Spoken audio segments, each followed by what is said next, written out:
AF Seltzer is now live in Florida, Georgia, Alabama, Texas, Ohio, Montana, Idaho, Oregon, Michigan, Pennsylvania, Illinois. Go to hardafseltzer.com today. Click on the store locator and enter your city or zip to find the closest location nearest you.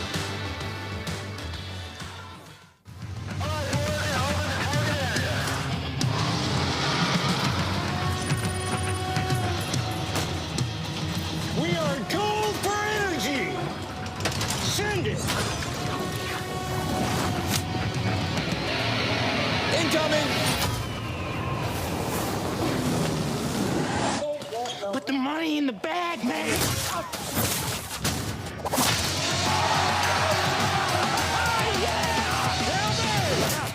As I said, your paycheck is your thank you. What's going on back there? This is awesome!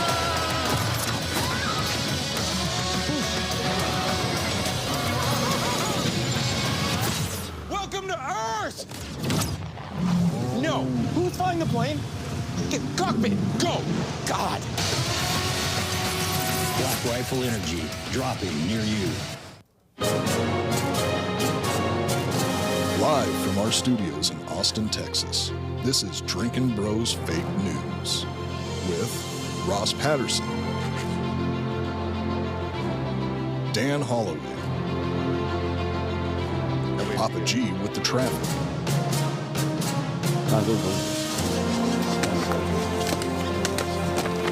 How you feel? Not good. Yeah? field reporter Hot Bob, and Delco Dan with sports. Welcome to Fake News. Yeah! Welcome to Drinkin Bros Fake News, everybody. Bringing you the realest, fakest news of the week. Got some sad real news to start off the show with. I am a real American. Fight for the rights of every man. We lost Terry Bollea. Hulk Hogan is dead at the age of 71. I'm not going to show that TMZ footage of them trying to revive him in the fucking driveway. Jesus why do they Christ, post man. that? I don't know. And why somebody went on TikTok and videoed it and then posted it is crazy to me. But got some listeners in the studio here today. And these guys are heroes. They knew the assignment. They understood the assignments. And they brought us in some real American beer today. Cheers, you guys. I appreciate it. Hang on. We're gonna pop this up on screen here because get it while you can now. This is the real American beer. We got the Hulkster on it. You guys come up here behind me. We'll drink 3 of these together here, boys. For the Hulkster here. Look at the cans. These are beautiful cans. They're not a sponsor or anything, obviously, because, well, he's dead. And then, Delco, you're going to have to go wider with my camera, too. Yeah. So here we go, boys. This is real American beer. This is cold. You guys brought in cold beers here. And, yeah, you're going to have to shrink down. You guys are giants. Keep going, Delco. You're still not wide enough over here. No, for on my side there, the jerseys. But look at this, dude. Boom. Look at these. You guys are enormous, man. You guys are what, 6'5" apiece, probably? 6'7"? You're 6'7"? You're 6'5"? Yeah. Hey, guess who else was 6'7"? Hulk Hogan. Yeah, Hulk Hogan was. Cheers, you guys. Cheers. All American. What is this? Real American beer? Real American beer. God bless it, dude. All right. All right. Here we go. For Hogan. For Hogan. Cheers, everybody. Bob, find the bell ring that they usually play when fighters die on YouTube. We can just play that bell, too, to this. Come on, Bob. Do you not watch boxing ever? Whenever somebody dies, they give them the 10-bell salute. Jesus Christ, man. Why 10? Because there's usually 10 rounds in a fight. championship fight. No, there's not. Yeah. There's 12 rounds. No, in a boxing match is 15 for championship. Old school used to be. No, And it's still they shrunk 15. it. They shrunk it. There it is. It's not 15. Yeah. No. Yep. No. 15 You've never rounds. watched boxing. Yep. 15 rounds. There hasn't been a 15-round fight in 30 years. Maybe, but then there's a 3 count to put somebody out. Yeah. This is for Hogan, dude. There you go. Damn it, dude. What do you think of the beer? Not bad. 12. Actually, not bad. 12 rounds for a typical championship boxing match. I was right the first time. It was 15 though back in the day. Well, back in the 30s, I wasn't. No. Though. In the 19. So when Buster Douglas beat Tyson, it was a 15-round fight. Was it? I don't think it was. I think so. I think it was 12. I think it was 12, and I think he lost in round 9 or 10, I believe. Yeah, that was the first one where we saw him run out of gas. I think his average, like the longest he had ever gone before, was 3 rounds or some shit. Yeah. I think he had a fight. Yeah, I think it was a 12-round fight, and he couldn't make it. Somebody find out why it's a 10-bell salute for me in the chat. I'm sure there's a reason. There's got to be a reason. It's from wrestling? But what does 10 bells have to do with wrestling? The 10 count outside the ring. Why would they choose that instead of the 3 count that I actually put you down? So it's like in the military we do. Actually, I'm not even sure what the formal name for it is, but at a dude's wake, particularly when you're overseas, the commander or first sergeant or sergeant major or whomever will call out everybody's name in the squad. Mm-hmm. So it's usually 3 or 4 people, and they'll say Sergeant blank blank blank, and then Private blank blank blank or whatever, and then it gets to the end, and everybody says here, and then at the end you say the dead dude's name, and you say Sergeant blank, Sergeant first name blank. Okay. And then nobody ever answers. So maybe it's like that. Maybe the 10 count represents being gone. Maybe. Out of the ring. I don't know. That's weird, though. I've never heard of that. Maybe, but cheers. Here it is. One more for Hulk Hogan here. And you know what? Where do you keep going, Delco? What do you keep moving around for here today, man? Michael Malice is having a good week. Is he? Yeah, he said something like, congratulations to The Undertaker on his victory over Hulk Hogan. Nailed it. It's not bad. I'm going to give Hogan my own salute. So one, I'm going to give you one more. This is actually pretty decent fucking bit. Like, surprisingly, holy shit. Why would it be surprising? Terry loved to drink. I know he did, but like, you know, at a 4.5%. He was showing up to his own meetings too for this beer. We know because we had some of the same people. I told him, and so he was in the fucking lab. It's like 100%. There it is. So I told the story in Ross Patterson Revolution this morning, but I'll tell it here. So we had talked to him. We were going to do a tall boy can with Hogan's face on it in Florida, and he was like, "Do you know how many cans we would sell, brother?" And I was like, "Yes, I do." And we were going to do our own flavor and all that other stuff. Talked to him about 3 times in the last year, and he was rad. Oscar in the chat says it symbolizes the traditional 10 count and a knockout to pay tribute to a fallen boxer. So it's the 10 count for a boxer, not the rounds. I don't know why that was a very obvious answer, and none of us, all of you guys are stupid, and so am I. Yeah, maybe, but it's all right. We're all heartbroken. It is, and the only way I can really express it is obviously to give it that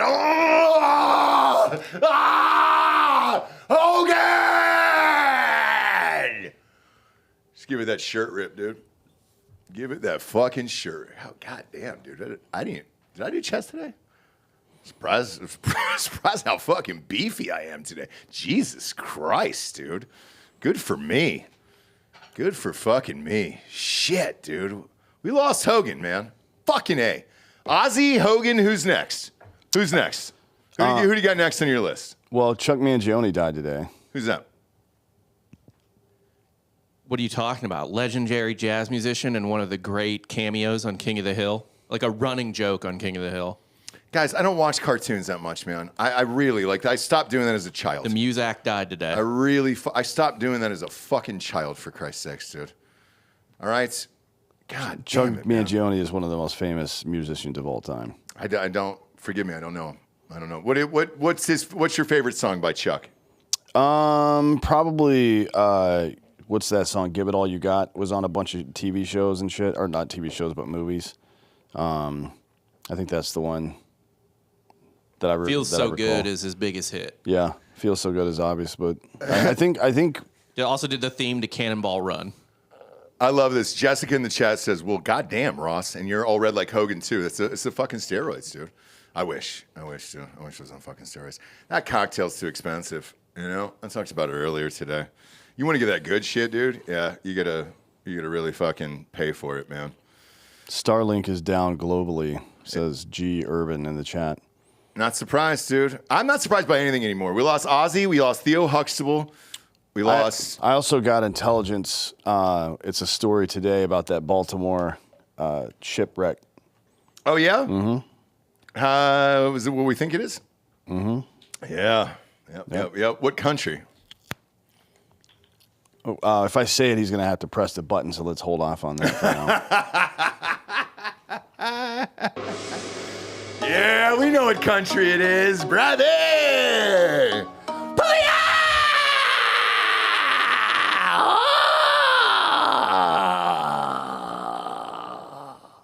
With this mustache, too. Fucking shirt ripped off, dude. God damn.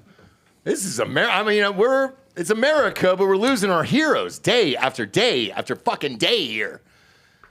And I'm going through it, dude. I'm going through it here. I mean, it's been a rough week for Gen Zers. Yeah, it has. A lot of your childhood's been upset. All of it, dude. Bob, who do you got next on the death list here? I'm going to swap out headphones. I mean, these three were pretty fucking random, right? Yeah. Like, it wasn't anyone on death's door necessarily. Even Ozzy, I guess, was sick, but apparently it was potentially planned. So, God, it could be fucking anybody, dude. I'll say, I don't know. I really have no idea. Like, I couldn't even give you a good pick off the top of my head. Clint Eastwood. I like Eastwood. I like Eastwood a lot, dude, by the way. And hey, since you know we're not liars to the audience, by the way, because I always talk shit about how much I love Raycon. I said, we've never had to replace these. These are 5 years old, so it lasted 5 years.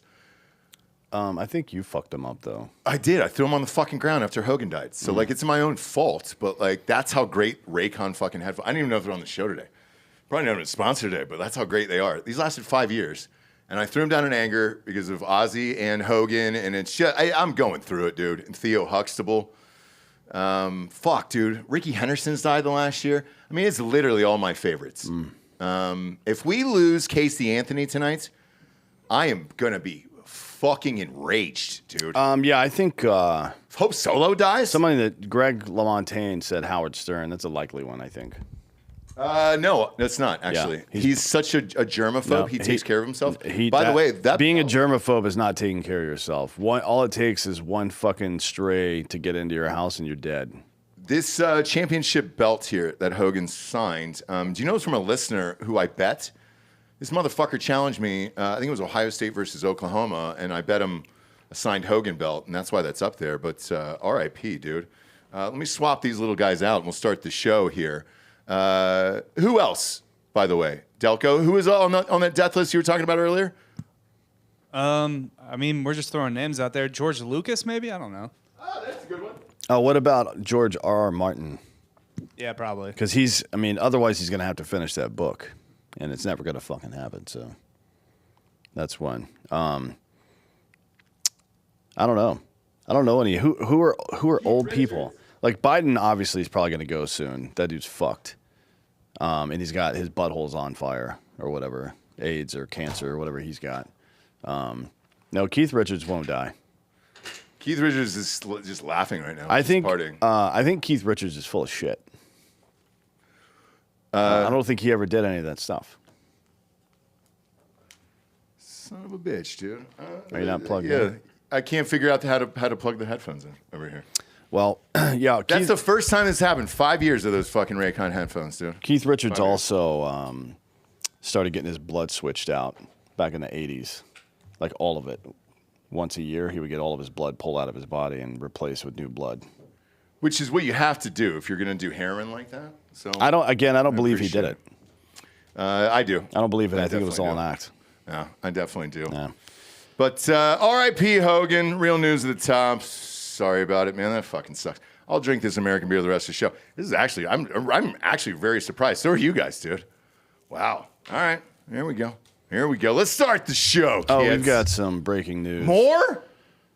Am I going to fucking make it today? Am I going to live through the show? Bob, go to Libs of TikTok on Who's a Clown, by the way. That's another binder person. Was it? Just like all these people are clowns. But imagine if we would have done that bullshit. I would never would have. No kidding. But obviously. well, how do you live that down? You don't. And I'm fucking on the Epstein Files. You never do. Go down to the one about the dude getting arrested. Keep going. There it is. Nope. Up right there. All right, put that up there. Charles Edward Cheese has been arrested. Stop it. For credit card fraud. Chuck E. Cheese? Mr. Cheese has been charged with 3 felonies: theft of a credit card, criminal use of personal identification information, and fraudulent use of a credit card. So now, I mean, like, it's the Gen Z childhood can't get a break this week. What the fuck's going on? No, man. And a lot of people in the chat are saying Dick Van Dyke. That's a really good one, actually. He's in his 90s, and they're doing, like, life tributes right now. So, yeah, I'd say Dick Van Dyke this year, Joe Biden this year, for sure. And then, man, if I had to go with third and like a weird one, I'll keep it in the steroid category. I'd say a Stallone. I think Ric Flair's gonna go. Oh, he looks like shit, yes, and he drinks like a crazy person.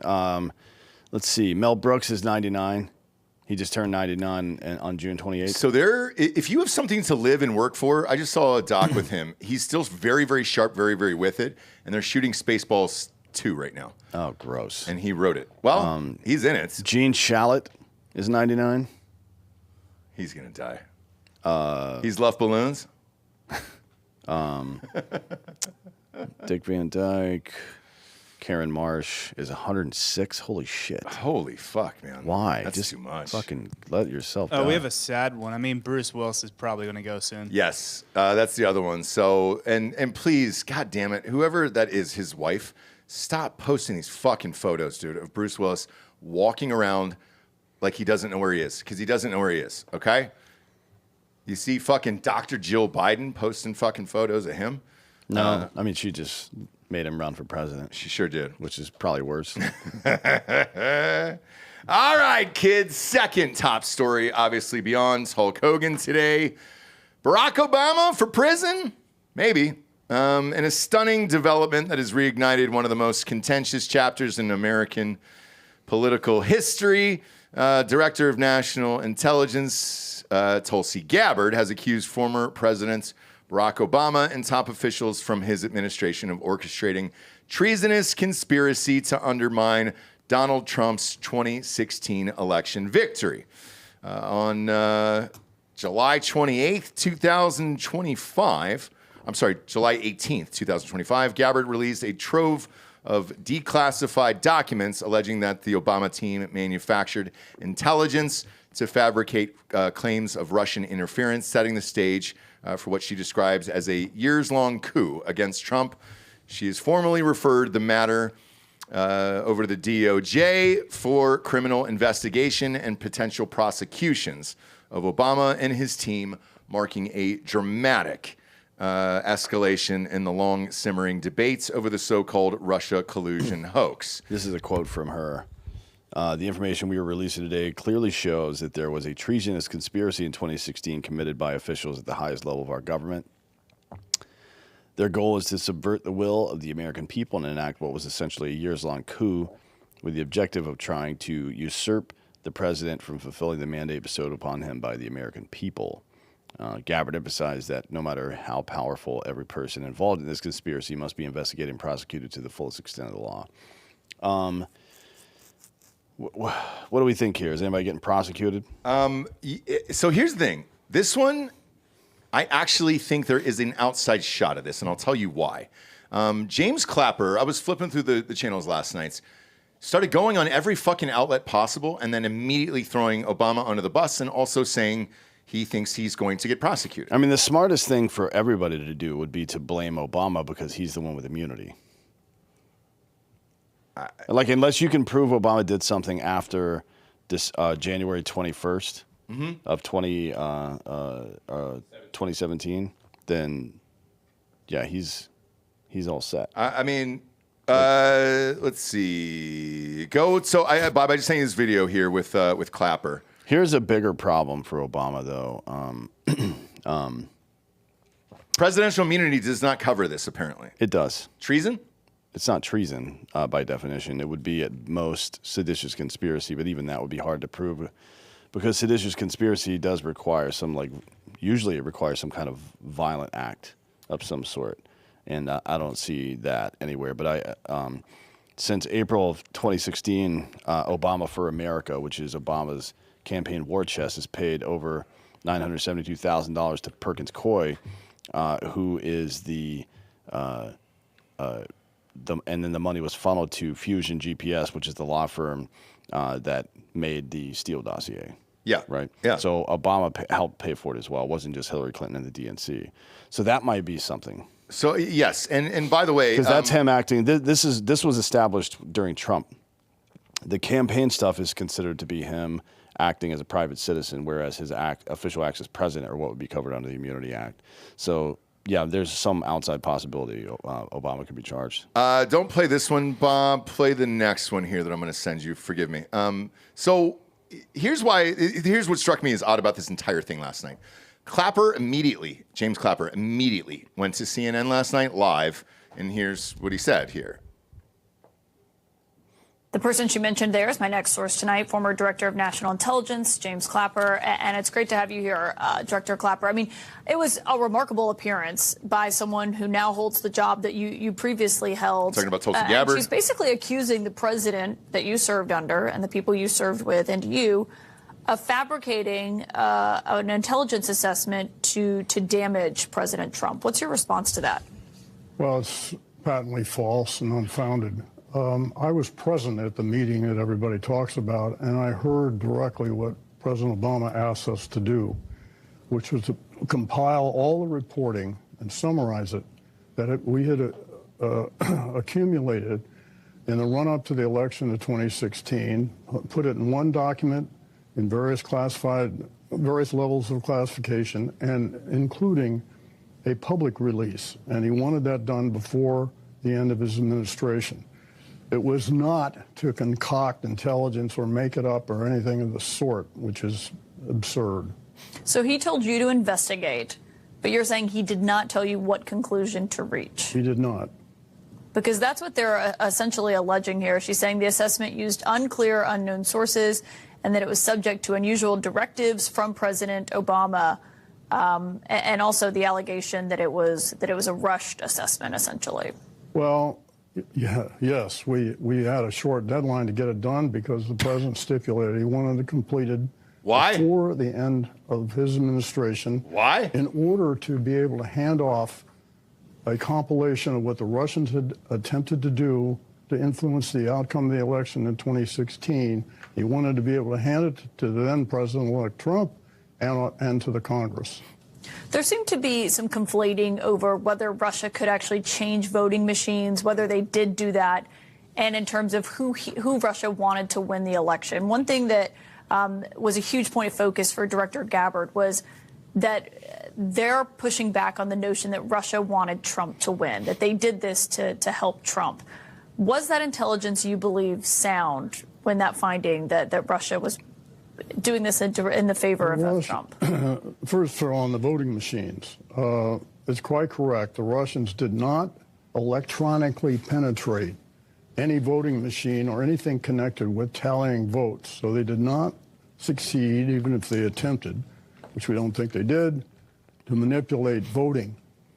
What the Russians did do, in contrast to that, was mount a very sophisticated, extensive, and aggressive information operations campaign to influence public opinion in this country. And they used phony social media posts, phony social media accounts. RT, the Russian government-controlled media outlet, which has a bigger following in this country than this network does. They used fake news implants. Was very sophisticated and very focused. Okay, you can press pause right here. So this is where I want to give you your fucking flowers here today. You said this since day one, and you said that's, not only did they create this Russian collusion hoax and the fucking Steele dossier and all the other shit. She gives her speech yesterday, Tulsi Gabbard. Clapper immediately goes live on CNN in studio there and says this report was rushed and everything else. And yeah, I had to give it to him before the end of the term. Well, of course you did, because they didn't think Trump would win. And then he did. And then you've got to somehow clear Obama and figure out what the fuck you're going to do in less than 3 months, right? Because you have until November 5th, I believe, until, what, the 20th, January 20th? Yeah, here's an email from his office. This to the ODNI leaders, which is to say CIA, FBI, NSA, and DHS. Excuse me. Or I'm sorry, to pull all these agencies in. The IC, the intelligence community, is prepared to produce an assessment per the president's request. That's a big phrase. Yeah. Per the president's request, that pulls together the information we have on the tools Moscow used and the actions it took to influence the 2016 election, an explanation of why Moscow directed these activities, and how Moscow's approach has changed over time, going back to 2008 and 2012 as reference points, blah, blah, blah. So, one, the president absolutely requested this. Yes. So I don't know what the fuck he's trying to parse words over whether the president requested a specific outcome. That'll come later, right? We'll get to that in just a moment, because 2 days after that, Obama gives his gay little fucking speech about Russia collusion and this and that, and then they fold in, despite the people who were in possession of the Steele dossier at the time saying it was bullshit, they folded in to this report anyways, and there's no way that Obama knew about it. We know from the chain of custody now that he knew about it. The other part about this is, if you're asking people to believe that Russia wanted Trump to win and they took these actions to help him win, that's been his position, this fucking gaylord right here on the screen, plus all these other homos that were involved in this stuff. Bob, you can click the... let's see, which one is it? I think it's the last link on that story. The leading report one? Yeah. Okay, there we go. Go ahead and blow that up.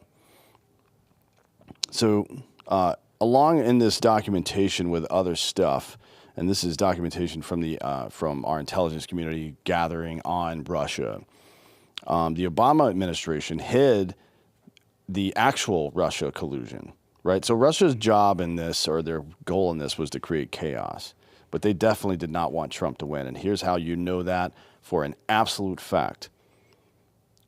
The Obama administration's intelligence community hid Russian intelligence they intercepted, which was all regarding Hillary Clinton and not Trump, right? So Hillary Clinton was allegedly suffering from intensified psycho-emotional problems and was taking, quote, heavy tranquilizers. This is from a Russian intelligence report we intercepted.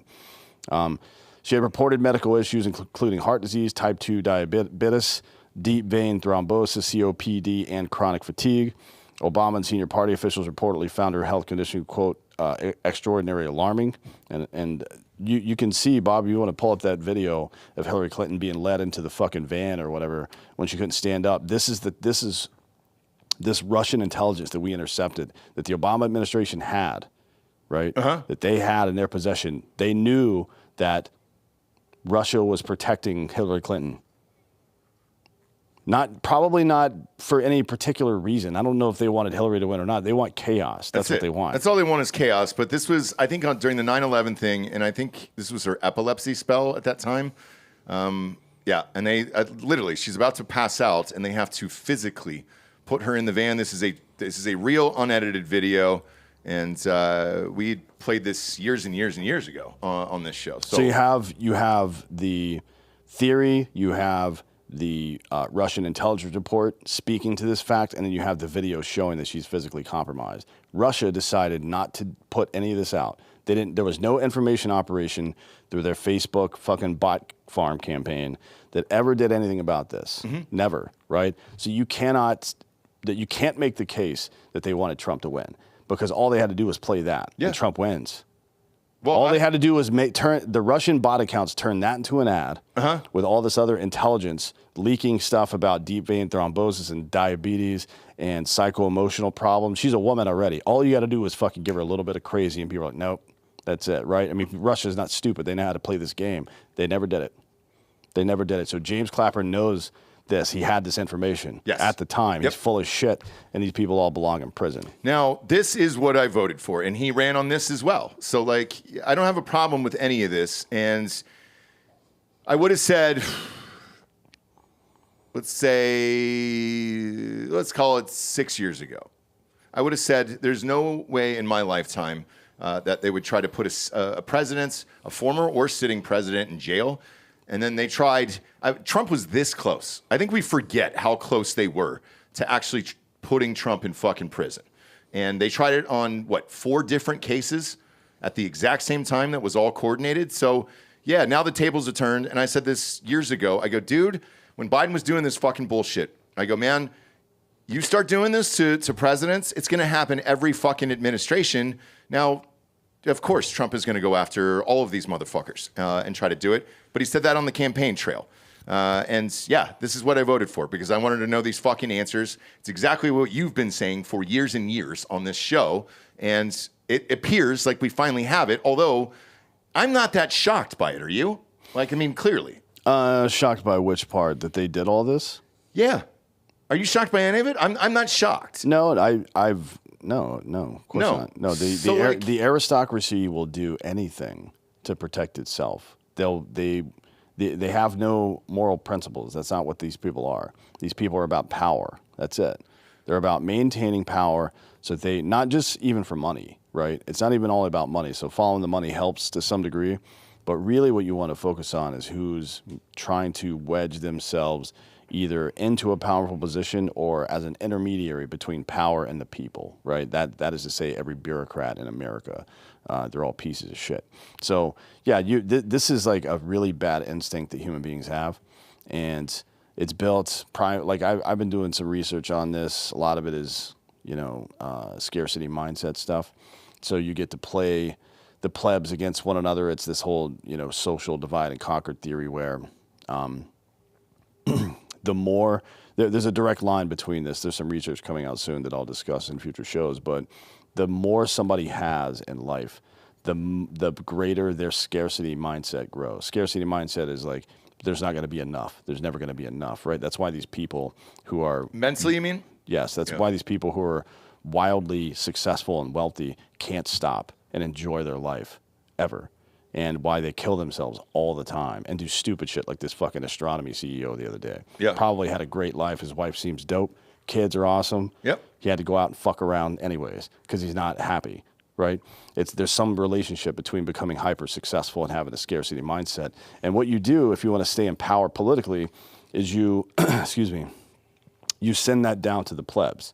Like, hey, there's not enough, but you guys are my people, and I'll protect you. That's how you get people on your side, and to continue to vote for you even after they see that you're full of shit, the Gelman amnesia effect.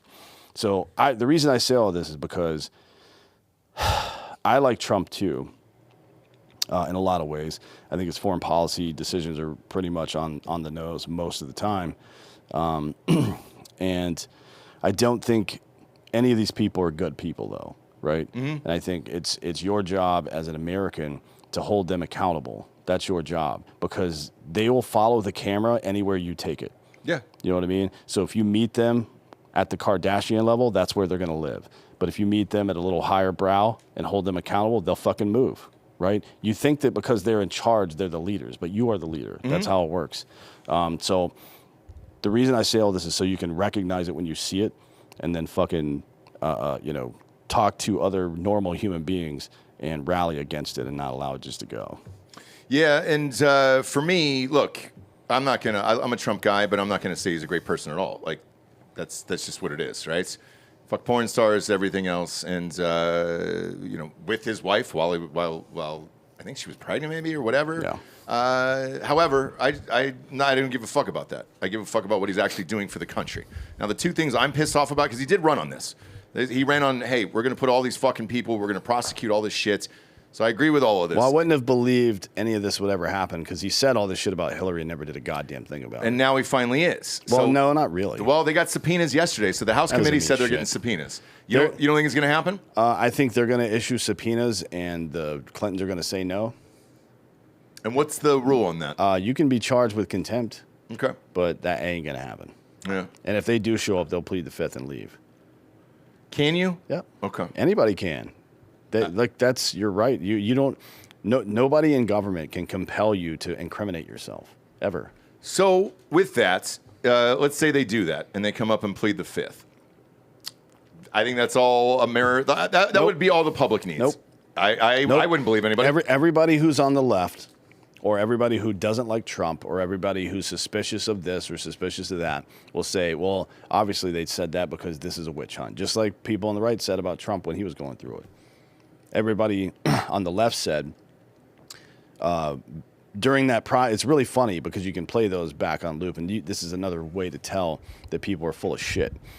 You can play those back on loop where everybody on the left was like, oh, anybody that pleads the fifth, they're just basically admitting guilt. It's right. like, no, that's not at all what that means. What it means is if a cop shows up to your house, you don't have to say shit to that motherfucker. It's not my job to do your job, my friend. Right. You got something to prove, then prove it. Yeah. Go ahead, but I'm not going to fucking help you prove my guilt. Yeah. Fuck off. And then the right defended Trump at the time. I guarantee you, the vast majority of MAGA people, and they're doing it right now. You can see it. Just go on the internet right now. The vast majority of MAGA people see all these people that were in Biden's administration talking about auto pins and his health and shit, pleading the fifth. They're like, oh, they're trying to hide something. Maybe. Yeah. Maybe, but it is their right to plead the fifth, so shut the fuck up. It is their right. However, if you hear that physically come out of their mouth, that's when you stop believing people. And that was for Maybe. me, I'm looking over your shoulder right now.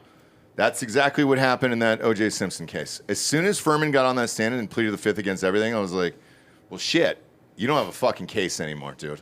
And I remember thinking this at the time. I was like, if they say he's not guilty, it's going to be because this motherfucker got on there and pled the fifth. And I didn't believe him. 45 to 55% of the country, depending on what issue you're talking about specifically, won't believe that.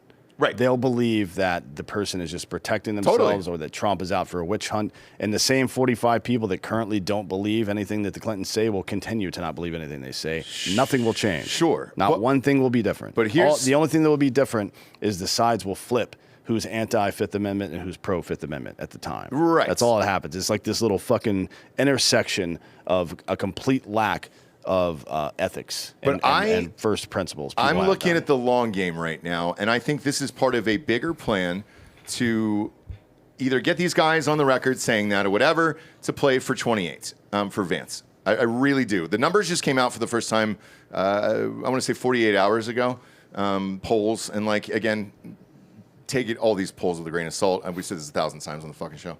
But they're so staggering that Vance is in the lead, and there's just no other fucking candidates. I think Newsom was second. Bob, do you have that poll? Newsom was second in there, and I was just like, I mean, it wasn't even fucking close. By the way, Kamala was on that list, too. Yeah, she was tied with Trump. Yeah. At 4%. Yeah.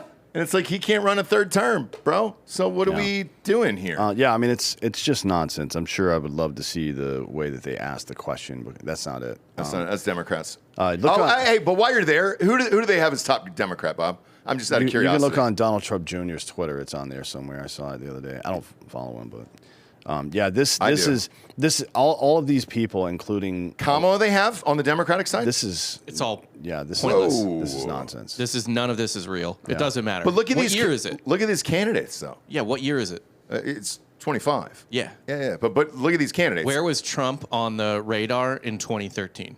He wasn't running. People were laughing at him. So here it he is. wasn't running. That's my odds point. of I think he was a Democrat. This is a. I think this is from Poly Market the other day. Vance, this is a full field, right? So you put everybody's name in there and you just vote for who you think it'll be. Okay. Republican and Democrat. Uh-huh. Vance was 28%, Newsom was 14%, AOC was 11%, Buttigieg was 11%. Neither one of those two are even possible. No. Right? So this is a fucking stupid poll. Rubio was 6%, Shapiro was 5%, Harris 4%, Trump 4%. But here's my point to this. You've got to be fucking famous now and have brand name recognition. I think it's impossible to drum up a new candidate for the Democratic Party in the next 3 years that we don't know already. Maybe, but you can bring somebody we kind of know already into hyper-focus. Who's that?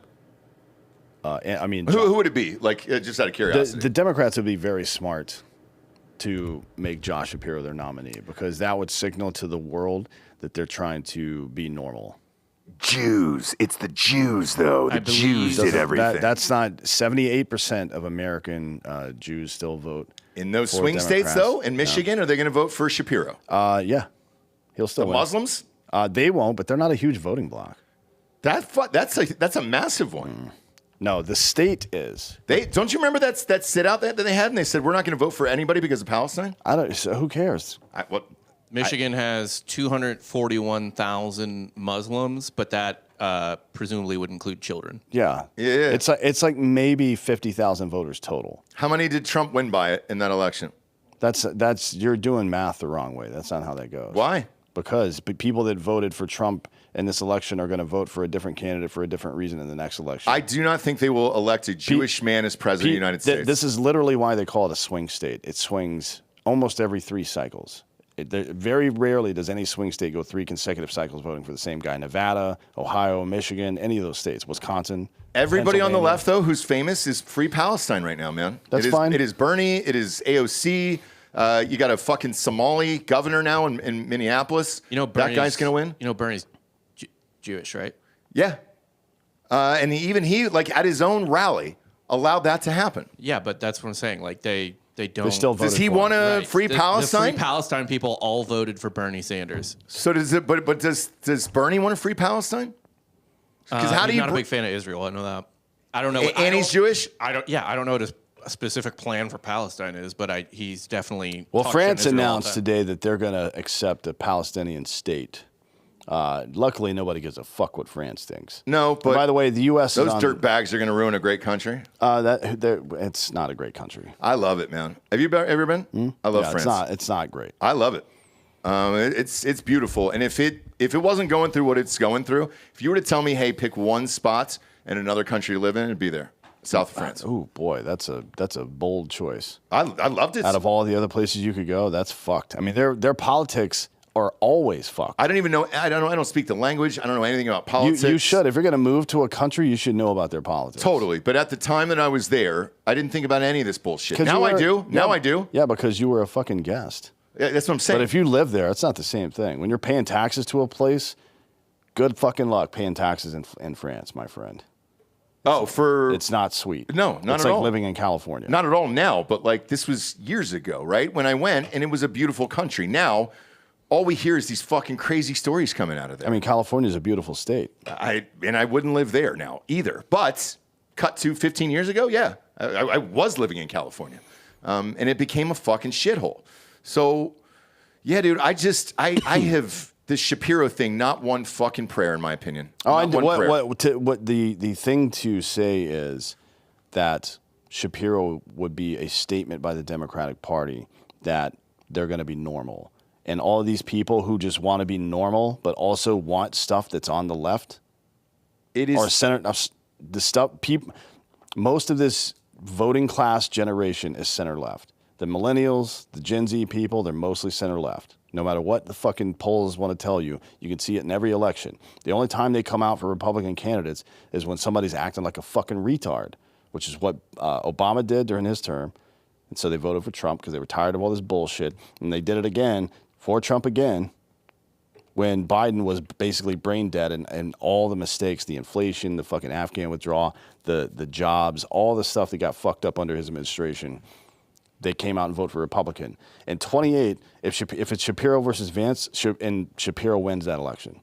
No question. I do not think so at all. You can think it or not, but history will prove you wrong, my friend. Well, right now he's at 5, tied with Kamala Harris in this poll. It's a poly market poll. And by the way, he's already stated he doesn't want to run, so that has something to do with it too. But recency bias, we are 2.5 years away from a campaign beginning.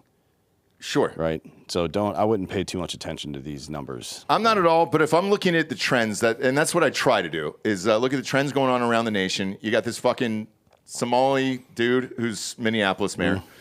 You're what? Well, not yet.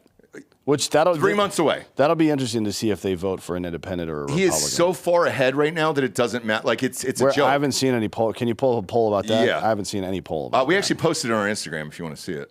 I saw the one with him and the other Democrat. Yeah, Drinkin Bros podcast Instagram. I posted it. I'm the captain now. Look at me, I'm the mayor now. I think that was the one. bit. I think that's the one with him and the. So crank that Soldier Boy and then go right there. So Minneapolis Democrats, socialist mayor over incumbents. So the rest of this article was saying how far ahead he was in the polls because this guy was the senator from Minnesota. I'm going to go with Mick Raouf, but I don't think that's correct.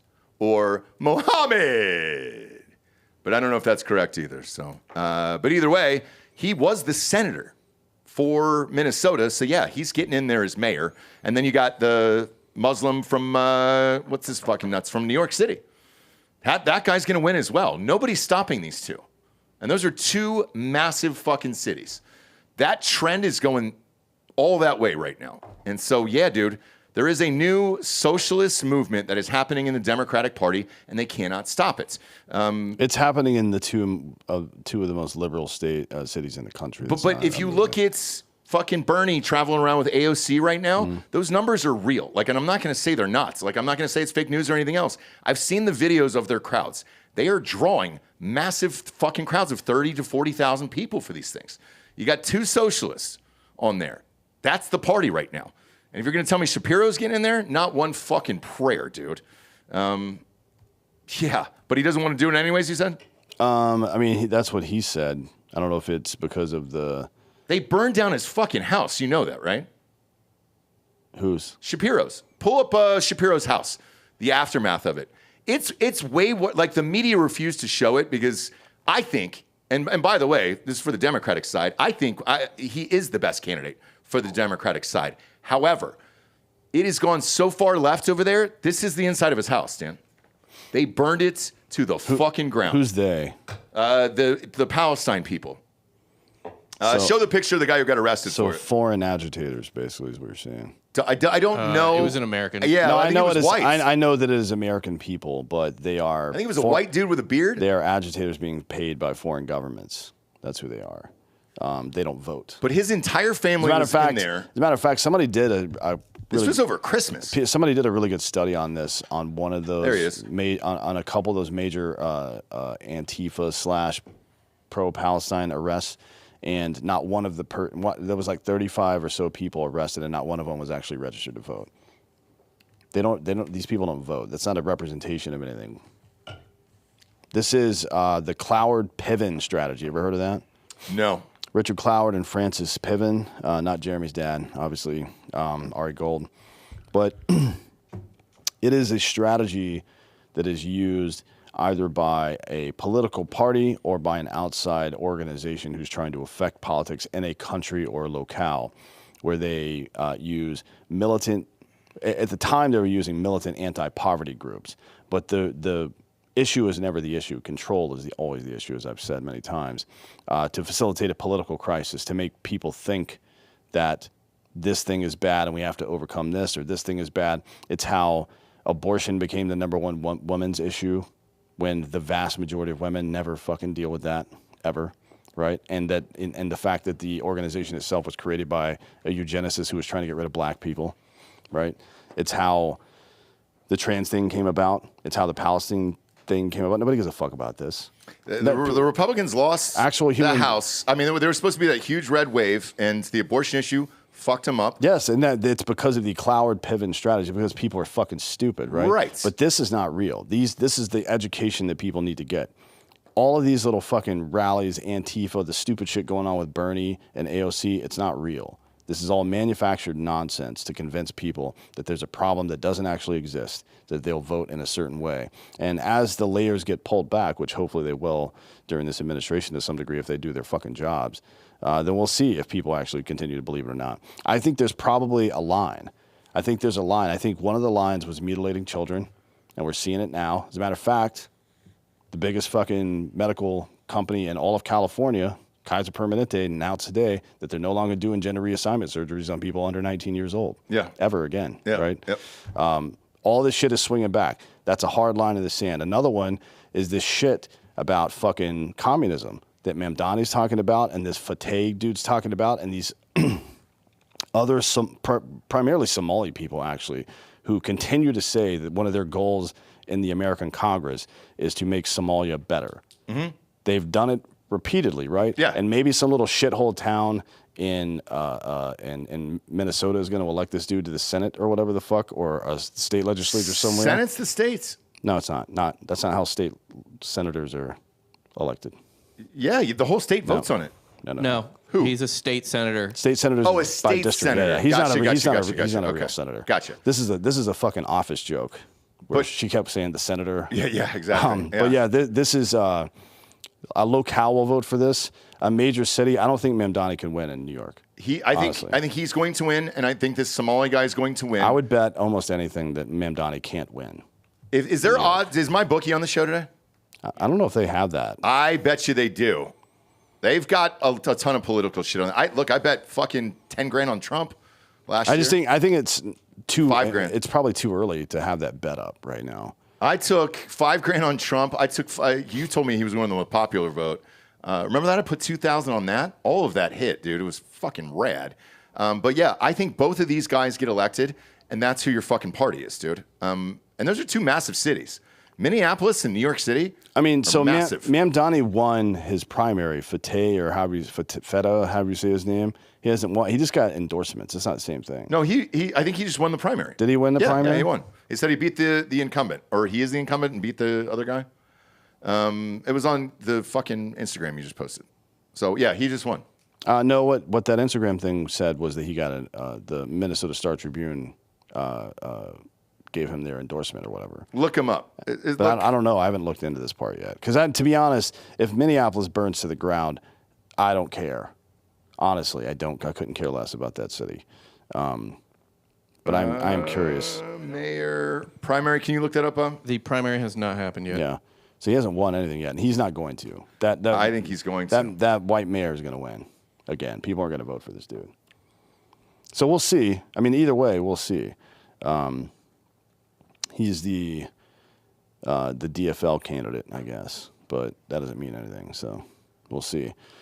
At any rate, yeah, I don't think that these. I think that people are starting to kind of turn back around on a lot of this stuff. I think that the foreign influence is failing now on the left. I think it's getting bigger on the right. It's doing well on the right. You can see it. All these people are talking about like Hitler and shit now. Fuck you. Like just the dumbest people on earth are talking about that basically. That Hitler thing's been going on since 2016. So No. This is people on the right saying, you know what? Hitler wasn't a bad guy. That's what's happening on the right now. And everybody should be aware of it. And you should be aware that everybody that alludes to it or tries to be an apologist for Hitler or anything remotely approaching that is a fucking mongoloid. And you should never listen to anything they ever say. Yeah. I've never heard it, but yeah. It's all over the place. It's all over the place. Dude, Tucker Carlson had that guy on again the other day. Yeah, that martyr made guy, he's a fucking imbecile. What was his story? There's actually a number of different people who follow the martyr made guy and just like completely eviscerate every single thing he says. Everything he says is full of shit. Like he just makes stuff up and Tucker's like, oh, that sounds interesting. And at some point you have to stop believing that these people are just asking questions. Because they're not. They're trying to lead you somewhere. Sure. Without you knowing it. And there's a bunch of them on the right that are doing it. Well, they call themselves the right, but they're not. I'll tell you what, when we go to that ad read, go to my bookie and see if we can bet on the mayor thing. If we can. Looked, there's no odds yet. Okay. Because if we can. I would say probably. I will bet the fucking house on it. I would say mid next month. It has to be, right? It's in November for both of these guys, right? Isn't the Minnesota guy in November as well? Yeah. I would bet the fucking house on it. Bet the house on it for sure. Yeah, Minneapolis is in November. Yep. I assume New York is as well. So if both of those guys get in, will that change your opinion? Yeah, but it's not going to happen. Okay. I'm going to, Mark, let's time code this for now. July 24th. I'm going to say both of these guys get in. I'm the captain now, that fucking guy, and Namdami's going to get in as well. I know Republicans are backing up the truck for, I think, Adams, and Cuomo released a weird video the other day about it, and so I don't know if he's going to try to run as an independent or what the fuck that video was about. It was very strange. He was out in the street shaking people's hands and shit, and I was like, "Are you trying to run again?" Or just Italian behavior, I guess. But like, why post it as it looked like a campaign video? It is. He's running. Oh, he is. He's going to run as an independent if somebody doesn't if Adams doesn't call him off. I think somebody will call him off, and he's just going to go retire somewhere probably, but we'll see. We'll see. But yeah, that's where I'm going with both of these guys, and we can have that conversation. I'm going to say this right now. July 24th, both of these guys get in. Somali guy and Namdami up in New York, and then I think that will be the only saving grace for Republicans for that midterm coming up, unless they do something with this Epstein shit, to be honest with you. Luckily, though, if we're going to watch the world burn, let's do it all together. Outside, on a grill, with some Omaha steaks from omahasteaks.com/drinkinbros. 50% off their blazing hot summer sale right now, and you're going to get an extra $45 off with the promo code Drinkin Bros at checkout. We just got some more last night, man. And did you know they got brats and seafood? They got lobster over there. They got lobster tails. Oh yeah, they got a bunch of shit, dude. They got everything. They got sides. They got those little cheese packed potatoes. Those little double. What do they call them? Double cooked, twice cooked potatoes. Yeah, scallop potatoes. Yeah. They got these huge French fries here on screen. Smash burgers are built for the grill. Kids are tearing through those as well as Dad himself. Just got a fucking email from the league here tonight about the practice. They're like, it's going to be 105. Is there some heat wave that's coming through this weekend or something? Probably. Who fucking knows? Jesus Everything Christ. is goddamn crazy now. I know. So, yeah, either way, I'm having smash burger, steak, and all that shit tonight. You just start pumping me full of protein. And then, obviously, I'll be drinking this real American beer with that steak tonight for Hogan, dude. For Terry. RIP, dude. He's up there with Toby Keith right now. I bet you they're cheersing together, dude. Drinking out of red Solo cups together up there. But yeah, they got everything. So head on over to their delicious website. It's amazing, dude. You can create your own. They've got shit, man. They got a ton of gifts. They got wine now. They got everything. Wine pairings for the steak. They got seafood, burgers, desserts. The desserts look rad. They got sides. They got everything you could possibly imagine. The new thing that I ordered last night was their butter. So they've got butter to cook the steak in. This like garlic butter. Mm-hmm. Oh, boy, Omaha. I hope they stay on forever. I don't know. We'll find out next month. But, man, I hope these guys stay. Go to omahasteaks.com/Drinkin Bros today. 50% off site-wide for their blazing hot summer sale and an extra $45 off with the promo code Drinkin Bros at checkouts. Once again, that is 50% off site-wide at omahasteaks.com/Drinkin Bros. Promo code Drinkin Bros will get you an extra $45 off on top of it. Beef prices are rising. Lock these in. That's why I made that order last night where I was just like, cool, man. The kids are tearing through all this food. I'm gonna place one more so I don't have to deal with it at the grocery store anymore. Next up, the Baltimore ship crash. Wait, just a moment. There's a bunch of people in the chat talking shit about Cooper and, oh, you can't be serious. Here's a brief history Cooper? of I'm sorry. That martyr-made dipshit. Here's just a brief history of some of the fucking, very obviously disprovable things that he tries to suggest as fact. And people's like, oh, yeah, that's interesting. It's not, by the way, and you're fucking stupid if you believe it. So he suggests... Is Cooper the Hitler guy? Yeah, martyr-made. Yeah, he's a fucking idiot. I don't know. Yeah, nobody needs to. He suggested Churchill's a villain in World War II, that Hitler wouldn't have expanded into broader Europe unless threatened or whatever the fuck. It's nonsense. Hitler initiated and expanded the war through unprovoked invasions long before Churchill even became prime minister, which was not until May 10th, 1940, by the way. Mein Kampf in 25 and the fucking Directive 6 in October 39 for invading France were all on the record before Churchill was even involved in any of this shit.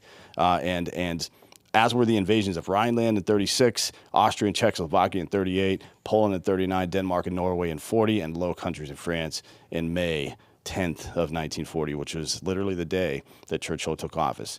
If you believe anything this guy says, you're fucking stupid. Period. Luckily, I don't know who it is. I've watched everything he's done. I've watched every single thing he's done. This Cooper guy? Yeah. Okay. Just because people fucking send it to me all the time. It's like, oh, what do you think about this? I'm like, for a long time, I just ignored all of it, right? Because it's very obviously stupid. It's just some fucking edgelord. Is it a grift? Like, what is it? Yes, he's just an edgelord that's trying to get fucking people to believe his dumb bullshit. But you can go through the list of all the dumb shit, right, that he says. It's very easily dismissible. Another one is that, like, Hitler wanted peace in Poland after invading Poland in 39. It's nonsense. Again, go back to the documentation. The fucking plans to invade France were Directive 6 was already on the books. In 25, he already talked about expanding through Europe in Mein Kampf. Nonsense.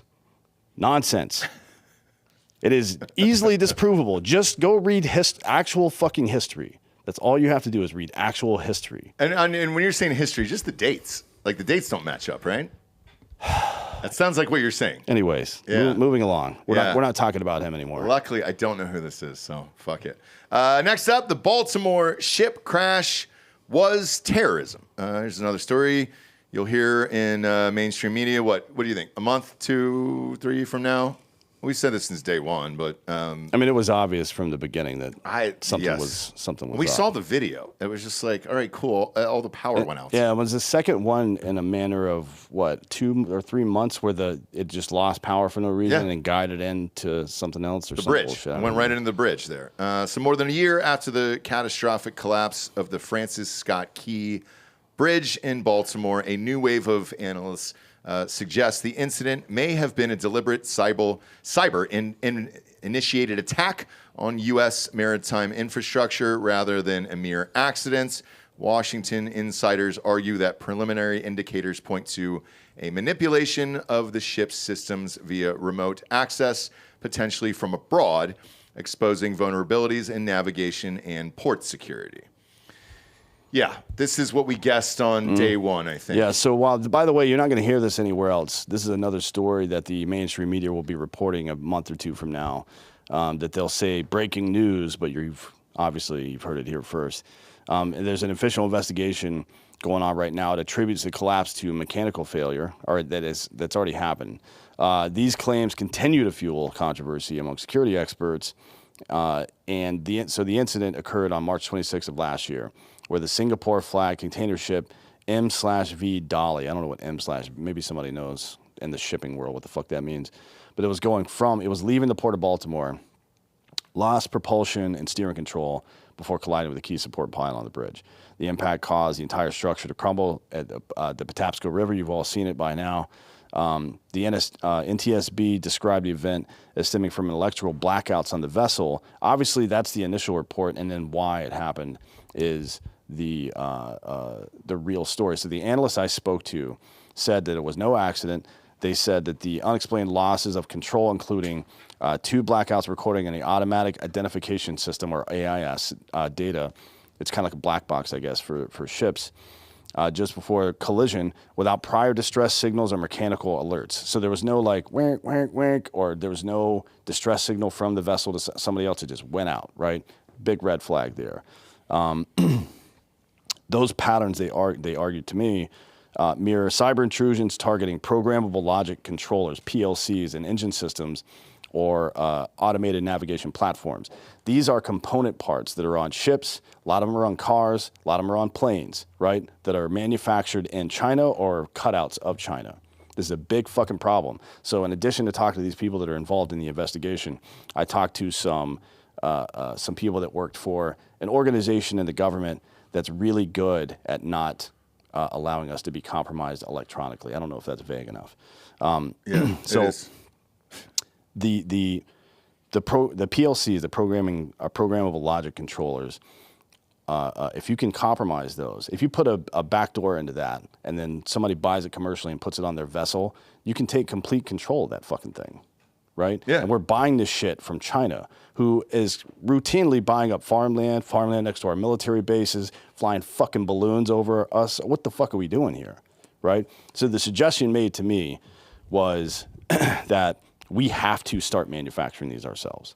We have to bring all this, like the CHIPS Act, as bad as it is in some ways, was a good start for this stuff, but we have to start manufacturing every single component part that has anything to do with any infrastructure or national security apparatus anywhere. Our energy sector, domestically, all of our travel stuff, like planes, cars, trains, and automobiles, all that shit. Boats, everything has to be brought here. Otherwise, this is just the world we live in now. Yeah. Right? If they can just fucking hack into a back door on a fucking $300 part on a giant goddamn ship and crash it into the side of something, that is unacceptable. That cannot, and that is what happened. China is responsible for this. That's what everybody in the intelligence community has been telling me, that China's responsible. Oh, I 100% agree. And to that point, like the power went out the other day when I hit you up, right? And what's to stop? Let's say all these chips came from China and cars and everything else, and they just hacked in and just turned off everybody's vehicles. You know how many people would fucking die on the highway if you were out driving or anywhere you were? I'm telling you, that's why fucking, as much as I like tech, and it is an absolute fact that an electric vehicle is better than a combustion vehicle in almost every way. You'll never get the torque. You'll get at this current time, you get better top end speed and more distance, technically speaking, out of a combustion engine. But electric engines and probably automated are the future, and I don't like it. Right? Yeah. Despite the fact that electric engines are better than combustion engines in this regard, because of that very fucking reason. And it's why a lot of my friends who like Trump, like Elon, like Tesla, are like, I'm not going to buy one, though. Like, I'm not going to get stuck in that thing. I know. Underwater somewhere, and I can't fucking open the door. It's just not going to happen, which I understand. So it's tricky. It's tricky for us right now because I like tech. I want us to progress technologically, but the way that it's being done is the way that it's being done with government involvement right now is a big problem, because these keys and stuff that are being given to the federal government in exchange for taxpayer funding to get these technologies off the ground, I think are really problematic. Yes, and I'll go to, because I'm looking it up right now with, let's just take Tesla and that Cybertruck, which I love, by the way, and you're 100% correct. The engine, everything else, that fucking thing flies like I've never flown in a vehicle before. I'll ride or die with this. I'll take that to the grave. I love the Cybertruck, for real. If you ever sat in one of the things. However, when you're getting into it, it's a fucking computer card. Like it looks like a hotel card, right? Not only that, but the fact, and it starts the car. This is what people don't think about. Yeah, it's bulletproof, which means you also can't get out of it. No. If it locks down. If you drive a Cybertruck into the water, you're going to die. Mm-hmm. So, period. That's it. Right? Like those little fucking glass poppers that you have, it's not doing shit on a Cybertruck. And it's stainless steel wrapped head to toe. You're fucked. Yes. Like you're going to suffocate. You won't even drown. And that's the issue here, is the more and more of our shit that comes from China or any other country that doesn't have our best interests in mind. Let's face it, it's probably everybody in the world here. Yeah. We've got to start making this at home, and there's got to be some form of code on the back end for the United States and something to approve it. I think approve it somehow. I think every distributor should start doing that. Target, Walmart, Amazon specifically, because they're the three biggest, should have a fucking very conspicuous Made in America sign on their products. Yeah. I guarantee you people will start buying them. Yes. And I wish they would, but will they? Probably doubtful. It fucking sucks. The other big thing we're not talking about, right?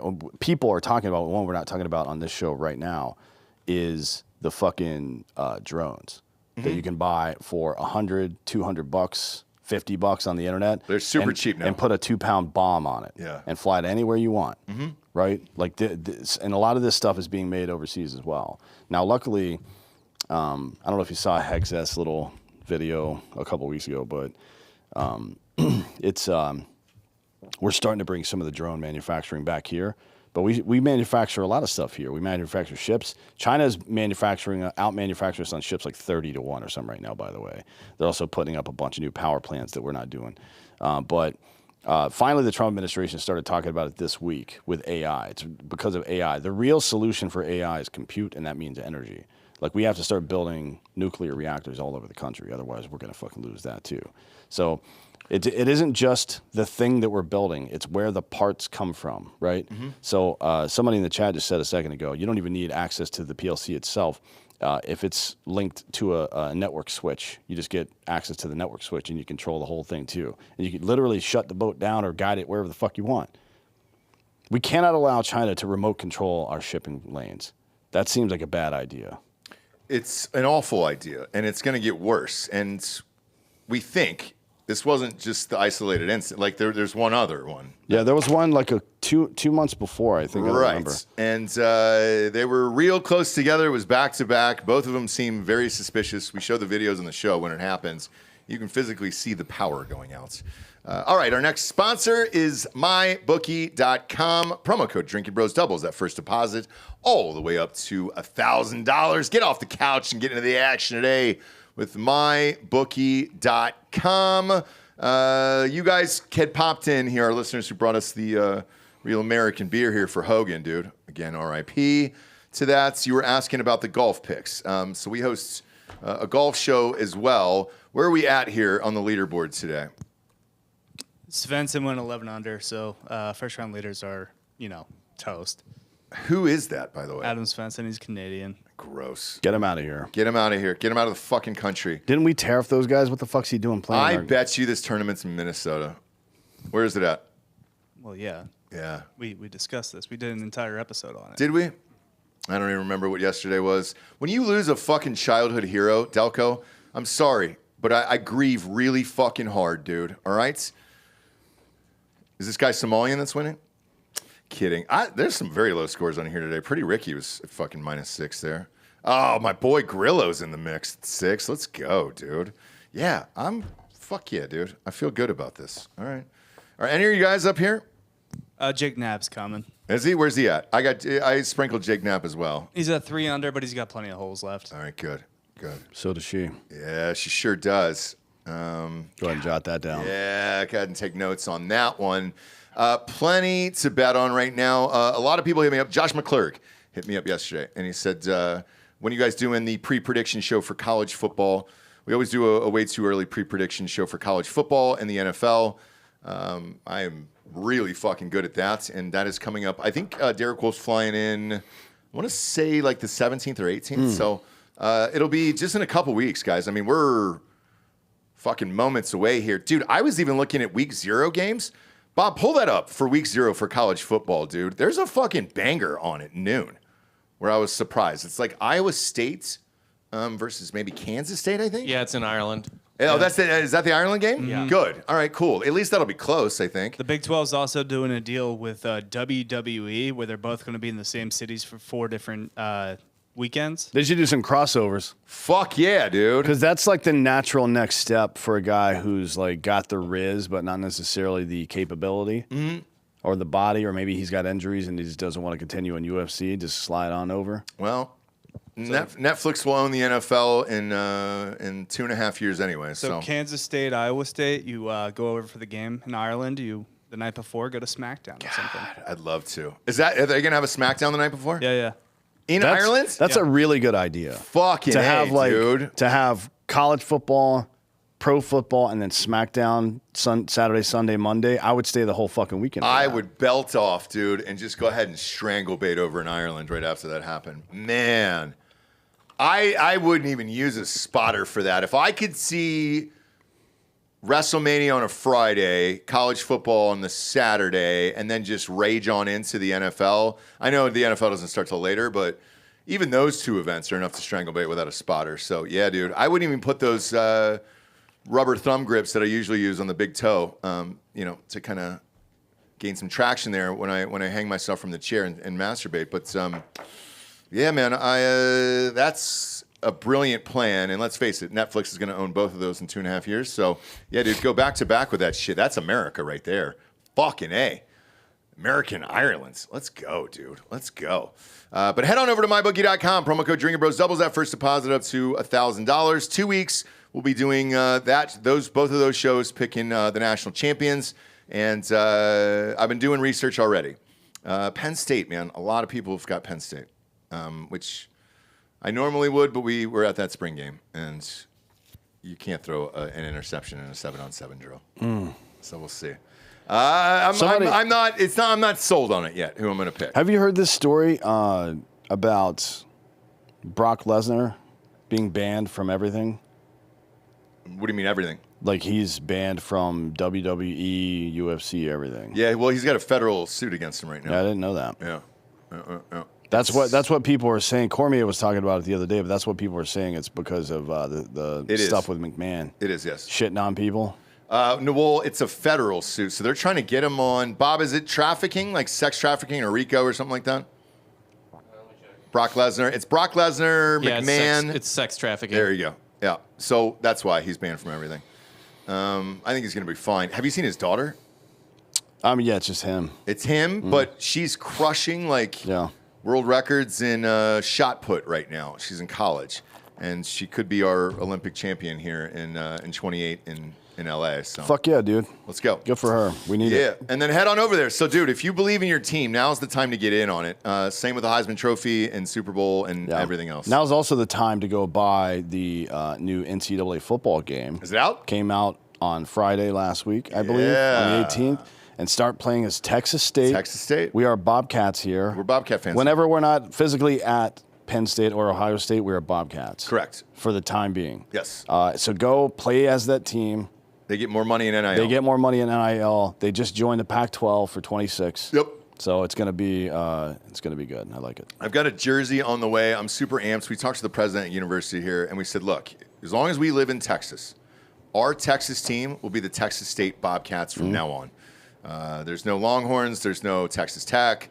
There's no Aggies. There's no nothing. Nothing exists except for Texas. I never cared State about any of these Texas teams, to be honest. Now I do. Here's the problem.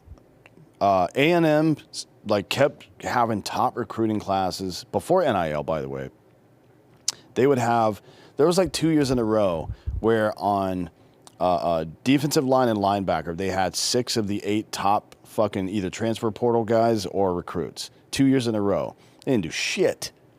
So couldn't take them seriously. And then Texas, it's not even the team. Just like the fans are the Cowboys are the fans. Yeah. Texas fans are among the most delusional that exist. And since you brought that up on MyBookie here to cap this off, promo code Drinkin Bros doubles that deposit up to $1,000 on MyBookie.com. Texas is now overtaking Ohio State as the favorite to win the national championship. No fucking way. We'll do the show. I tell you what, there's one huge, massive, bold prediction I will have on that show. And I've already bet it. Bob has seen it. If that comes to fruition, I really am the fucking GOAT, dude. Jesus Christ. A great year last year. Can't wait for football season to start. All right, next up, no Epstein Files. Not a prayer. Not one prayer. A Florida federal judge on Wednesday denied a request from the Trump administration to release grand jury transcripts from the investigation into Jeffrey Epstein. U.S. District Judge Robin Rosenberg said her hands were tied and that she could not release the grand jury material. 11th Circuit's Federal Appeals Court law does not permit this court to grant the government's requests. The court's hands are tied, a point the government concedes. Rosenberg wrote in a 12-page opinion, the Trump administration has requested the judge unseal transcripts from the Florida grand jury proceedings into Epstein amid calls for transparency into the sex trafficking investigation into the deceased financier. The grand jury transcripts in Florida are related to the first federal sex trafficking investigation of Epstein. Was this the one that happened in, 07 or 08? Yeah, I think it was 08. Okay. These grand juries were in 2005 and then 2007. And the separate court, a federal judge on Wednesday denied a request by Epstein's convicted associate Ghislaine Maxwell for grand jury transcripts, saying there is, quote, no compelling reason for that. I think there might be. Yeah. So if Ghislaine Maxwell is trying to appeal her case and she wants grand jury testimony from her co-conspirator where he may have named other parties who were involved that would corroborate her story, that is absolutely relevant. What are you talking about?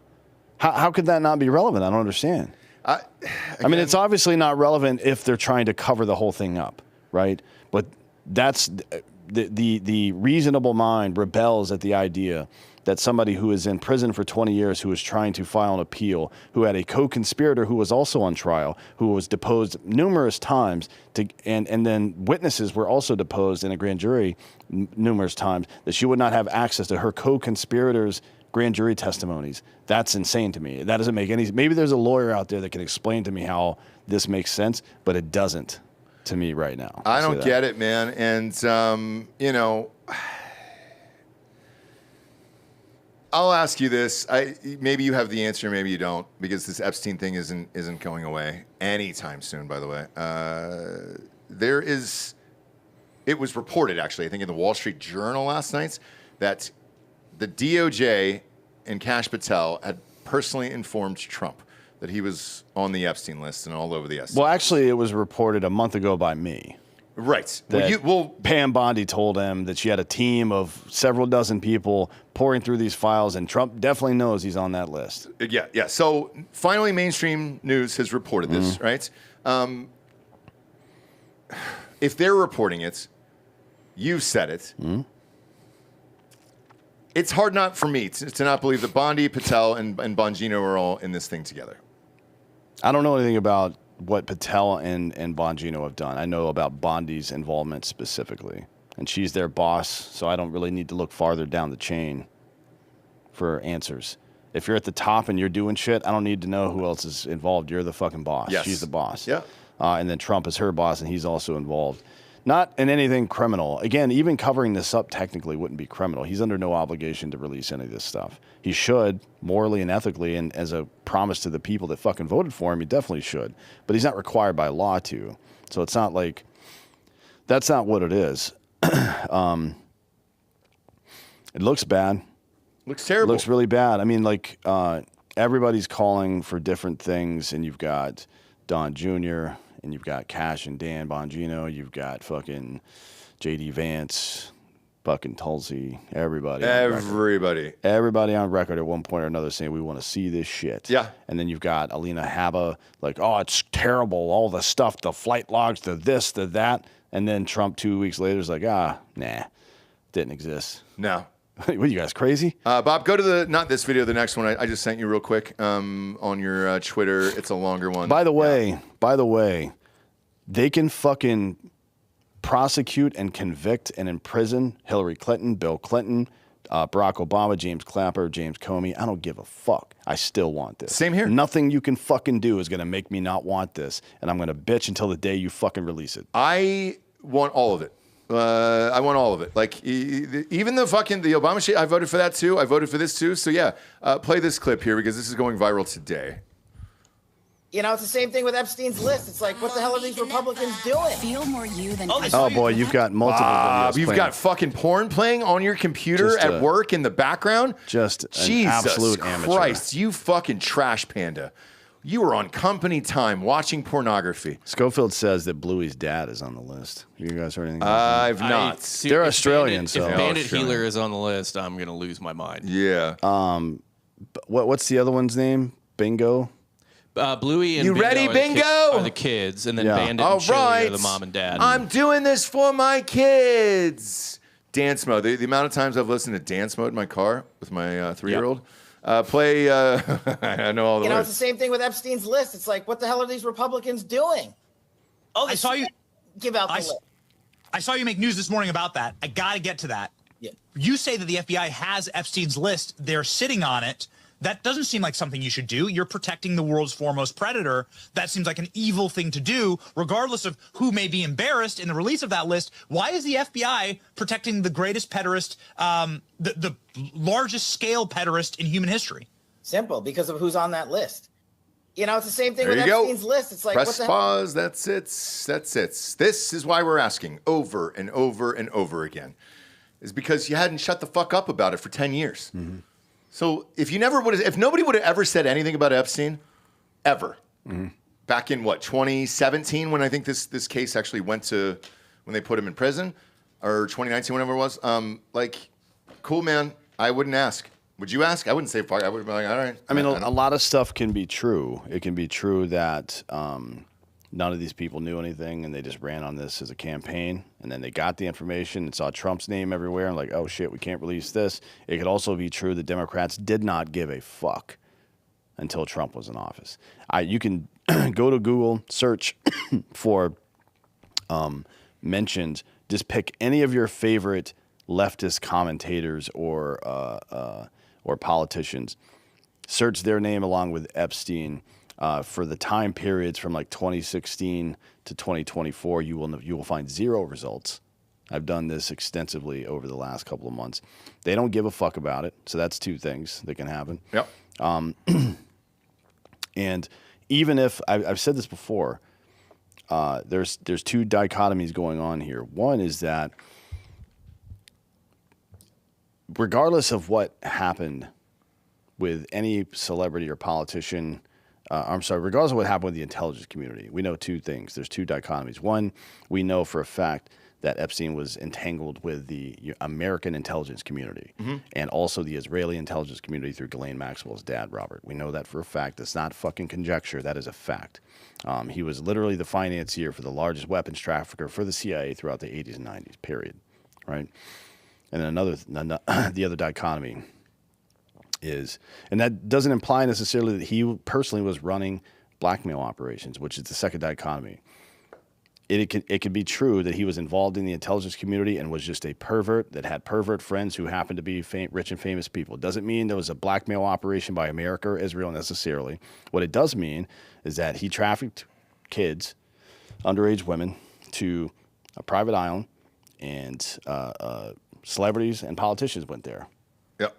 And I want to know who the fuck it was, because if I'm ever going to vote for any of these motherfuckers again or consume their content again, or deal with their financial institutions again, I want to fucking know if they were raping people. Yeah. And I think that's a fair thing to know. And the fact that you're obfuscating it because yourself or your friends might be on it makes you a piece of shit. Yeah. Regardless of what the circumstances are. And to your points about the Democrats, here's Adam Schiff last night on his own Twitter feed. Bob, I just sent you. Go ahead and play that video right there. So this is exactly what you just said. About the Democrats now asking for it, every single one of them. Got it? Over the last several months, the Justice Department dispatched hundreds, if not thousands, of agents to comb through the Epstein files and flag any mention of Donald Trump. Now we learn in May, Pam Bondi informed Trump that his name is included in those files. Bondi knew, Patel knew, but in July, as recently as just a week or two ago, Trump denied being informed that his name was in those files, even though we have now learned Bondi told him. We need to bring Bondi and Patel into the Judiciary Committee to testify about this now. Okay, so press pause here. Or I guess the video's over. With this, he knows, everybody else knows, and everything else. And by the way, I agree with him. If you're going to fucking go out and lie, I fucking hate Adam Schiff with every fiber of my being. However, if you're going to lie to everybody, I agree. Make them come in and testify about what they did and didn't know. The other part of this is, I would be stunned if Adam Schiff wasn't on this fucking list. Yeah, I mean, he's got the face of a creep. Yeah. You know, and he's a proven liar. He's been removed from, but when he was a congressman, not a senator, he got removed from all of his committees for being a piece of shit. And then the Mongs of California reelected him anyways. Yeah, again, the other, I didn't fully articulate it. The second dichotomy, then that maybe it was an intelligence op, but it was definitely fucked up. The other one is either Trump and team knew about something like they said they did, right? And then they showed up and are hiding it, or they didn't know and said they knew and ran on it and lied, and now they've found nothing to their satisfaction. One of those two things is true.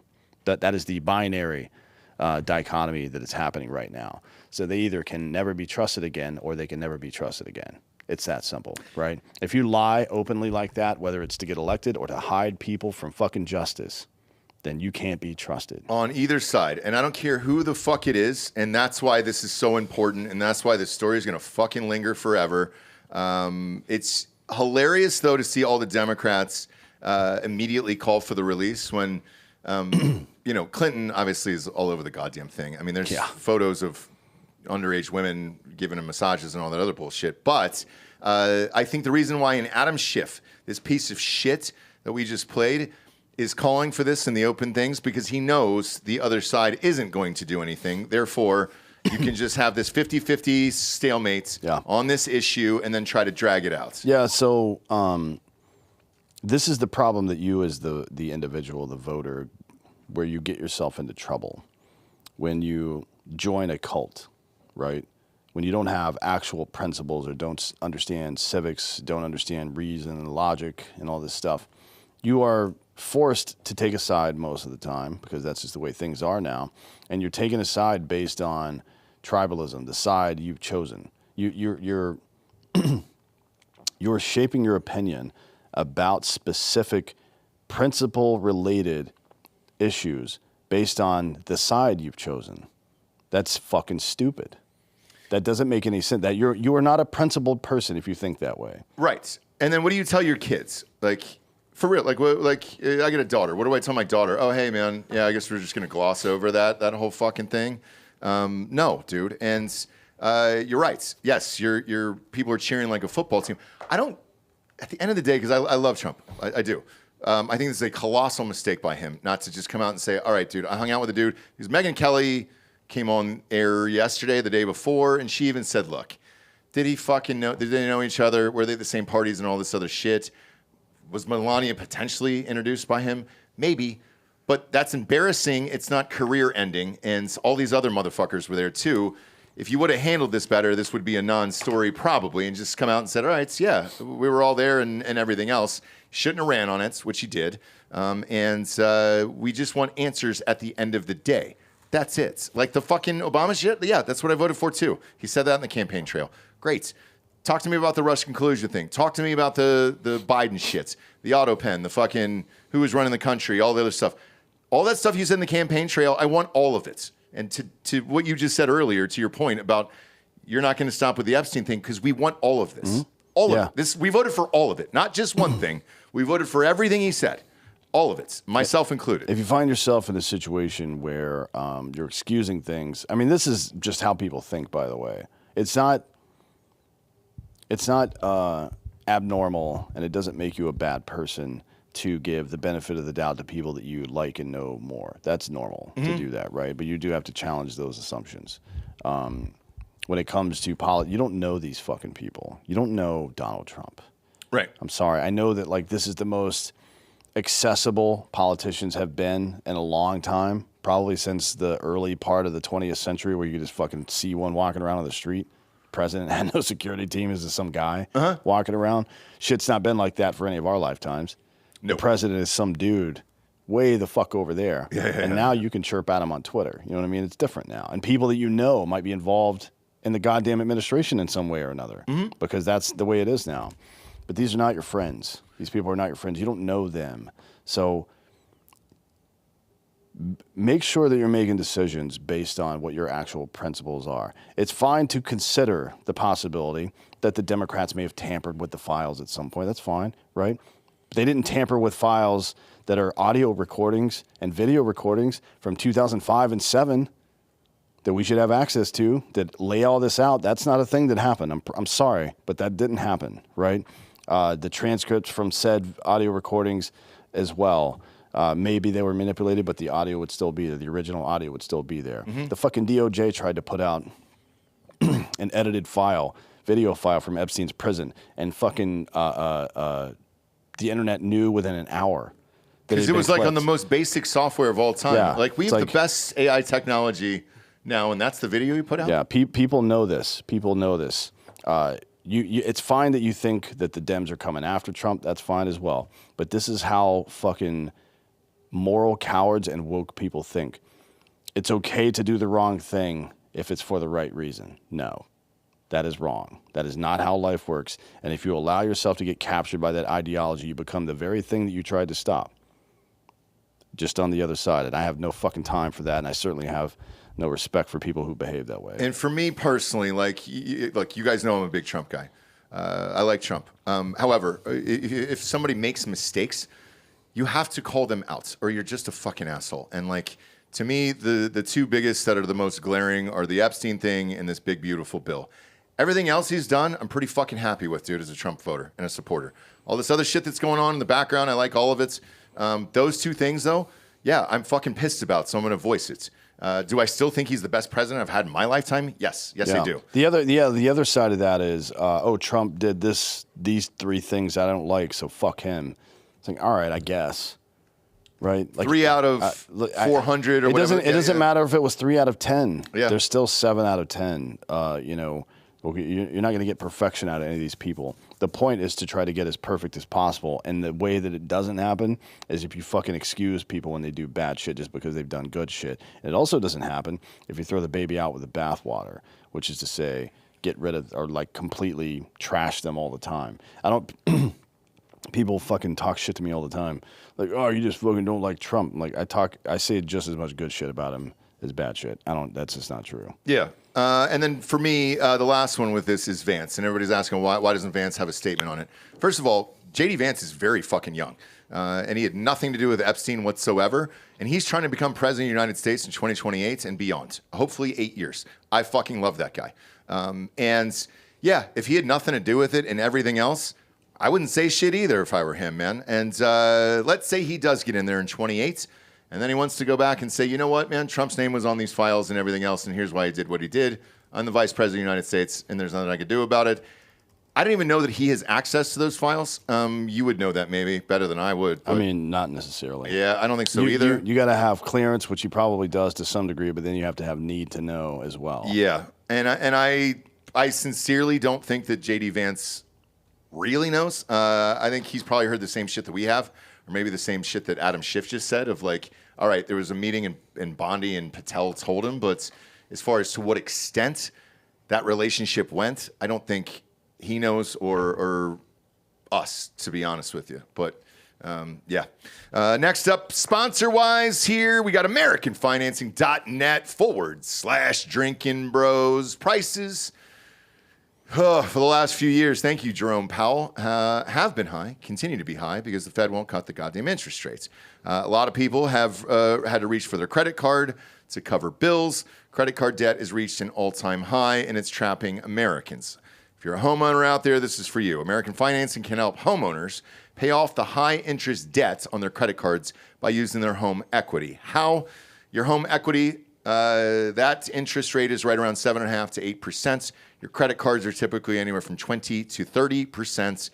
So that's why you can save about $800 a month when you do that and call and let American Financing help you. Their mortgage consultants are salary-based, so there's no incentive for them to put you in a loan that doesn't make any sense. They're licensed in all 50 states. American Financing is a family-owned mortgage lender. It's been around for 25 years. I've used them a few times over the years, and they don't charge any upfront or hidden fees to find out how much you can save. You may be able to close in as fast as 10 days.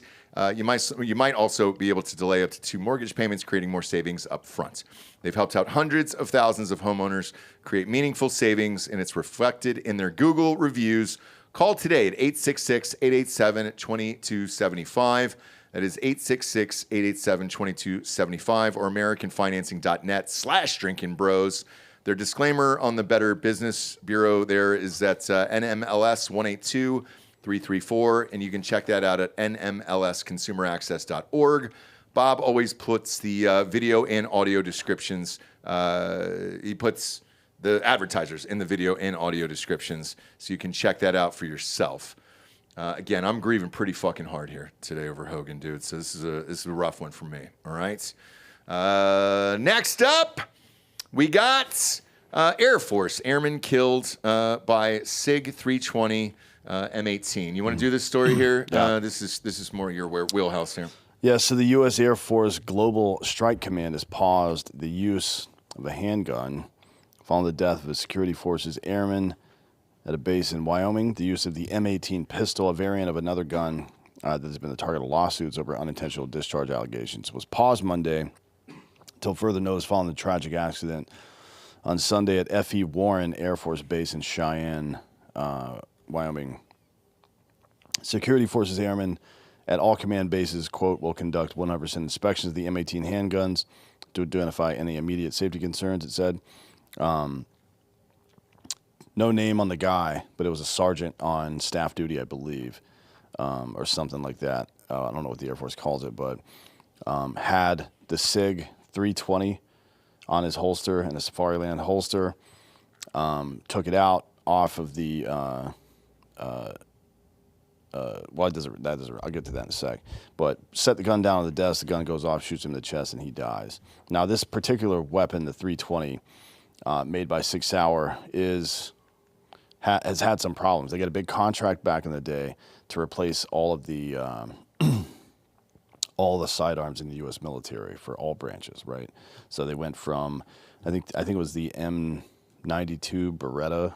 The P92, I don't remember, what is it, M92? Is that what they call it? No, the M9, excuse me. It was M9 Beretta, but it was a P92 is the model from Beretta. Switched over to the SIG 320. By the way, none of the M9s I ever used work properly. The safeties were just okay or whatever the fuck, but it wouldn't go off. You could beat somebody to death with this thing and it wouldn't go off on accident. The 320 was adapted by the U.S. military as the M17 and M18 pistols, and the M18 is now the official sidearm of all branches. In 2019, 6 Hour announced it delivered its 100,000th M17 and M18s to the U.S. military. The pause so far is limited to the Global Strike Command, which includes more than 33,700 airmen and civilians. The rest of the Air Force and other armed services have not yet announced any orders to stop using the pistols. I don't know if they're going to or not, but I think most people that listen to this show have probably seen this. They've probably seen that the drop test where the 320 was going off. I don't know if you saw that or not. Yeah, I saw it. But that was a big problem. It was something to do with the trigger mechanism. Not really. I'm not a fucking gun expert. We could bring Brandon or somebody like that on to discuss that stuff, but I know that it was a legitimate problem. This guy in particular,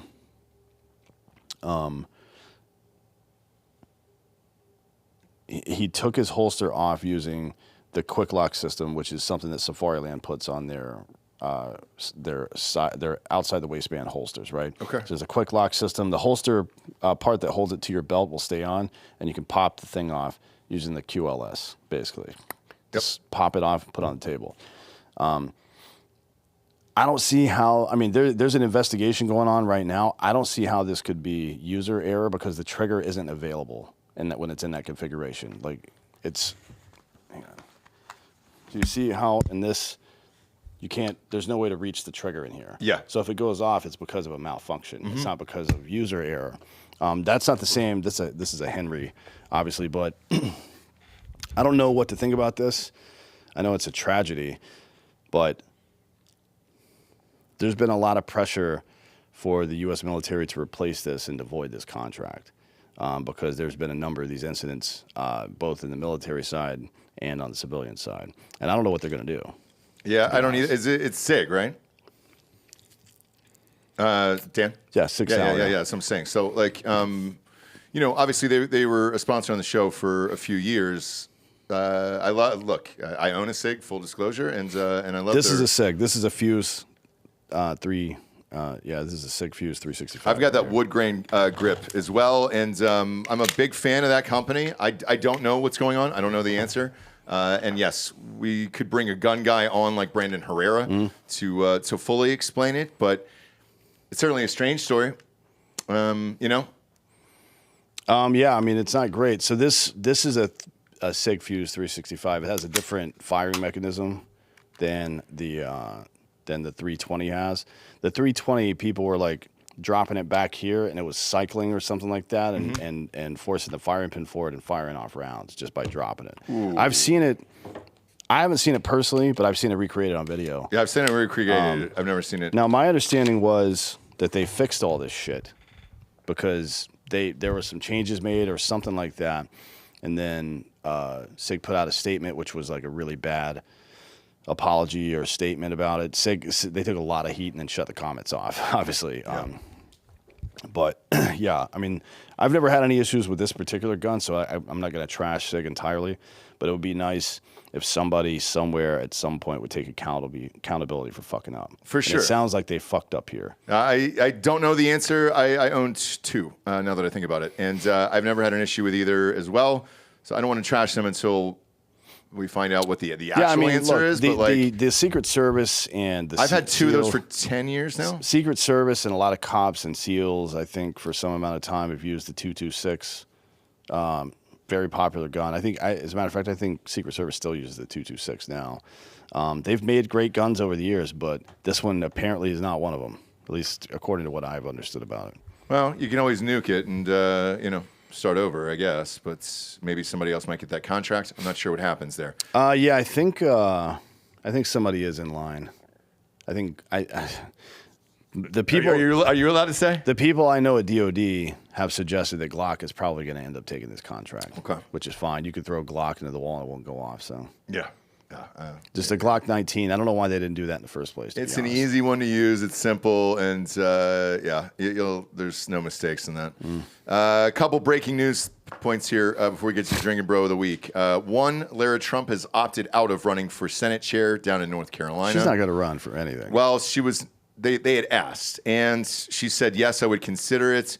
It appears as if it is going to be the RNC chair, Michael Whatley. And they say the White House has just said we'll give him full support.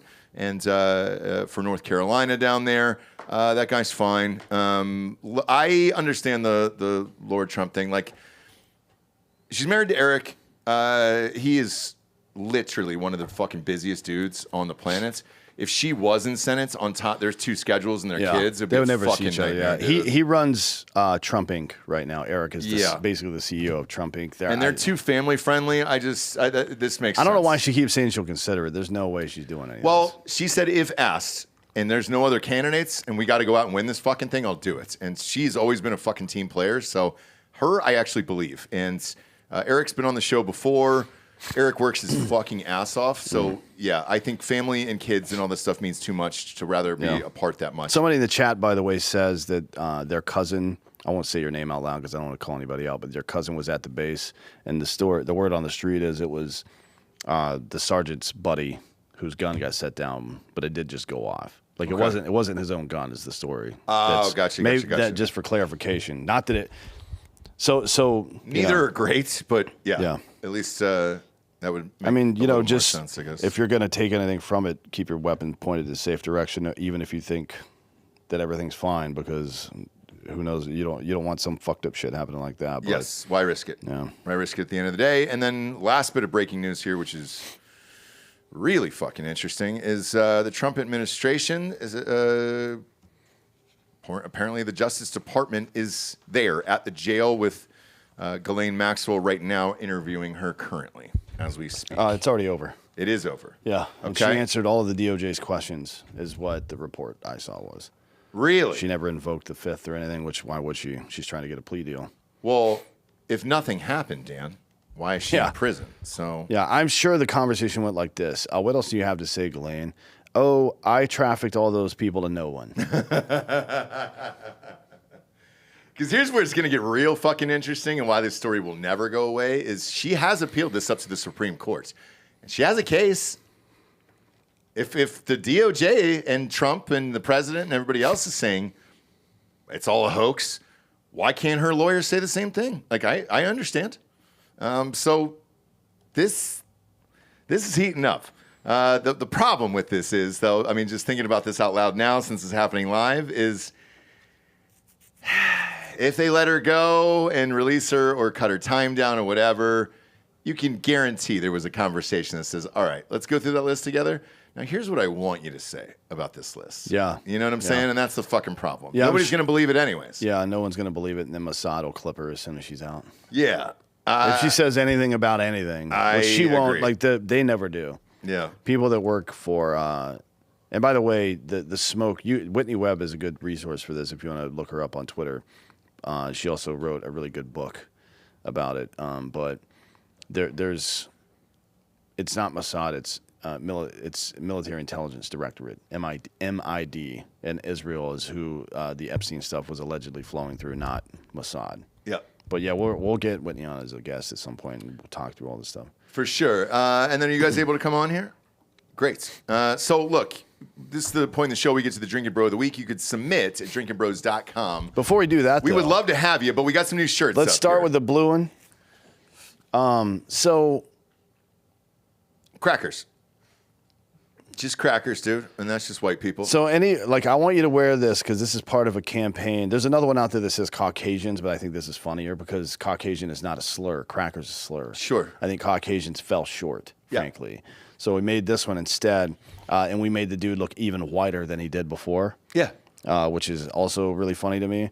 So this is a campaign to bring back the Redskins, which Trump was talking about the other day. I voted for that too. He was like, what? He was like the football team or whatever they're calling themselves now. We got to get that sorted or whatever. And the Indians. And the Indians. Everything's got to come back. Yeah. right? If woke is dead, like South Park said the other day, we need Indians and we need fucking Redskins back. Totally. So this is how you can support that. That's one thing. And then another thing you can do to support a buddy of ours is these Snap shirts. They're very nice. So, yeah, we're going to have the CEO of this company on. They do all the college shirts and everything else. These are fucking dress shirts that we wear all the time in public. And me personally, like, these are my fucking go-to button downs that I wear out. That and our buddy Kevin's company. Like, those are the two shirts that I own that are in my closet as far as button downs go. We made a limited edition of these for Snaps. I'm sure anybody who's a college football fan knows this brand. So we made, I want to say it's 50 a piece. One in Drinkin Bros, and it's sand colored there with the logo burned in. These shirts are so fucking nice that it's like, dude, you wear these out to dinner and everywhere else, like even a nice dinner. They're fucking incredible shirts. So we're doing a limited run with him, and then we did the Hard AF shirts. So like a lot of our employees actually wear these out to business dinners, including myself. Like I will wear these out religiously.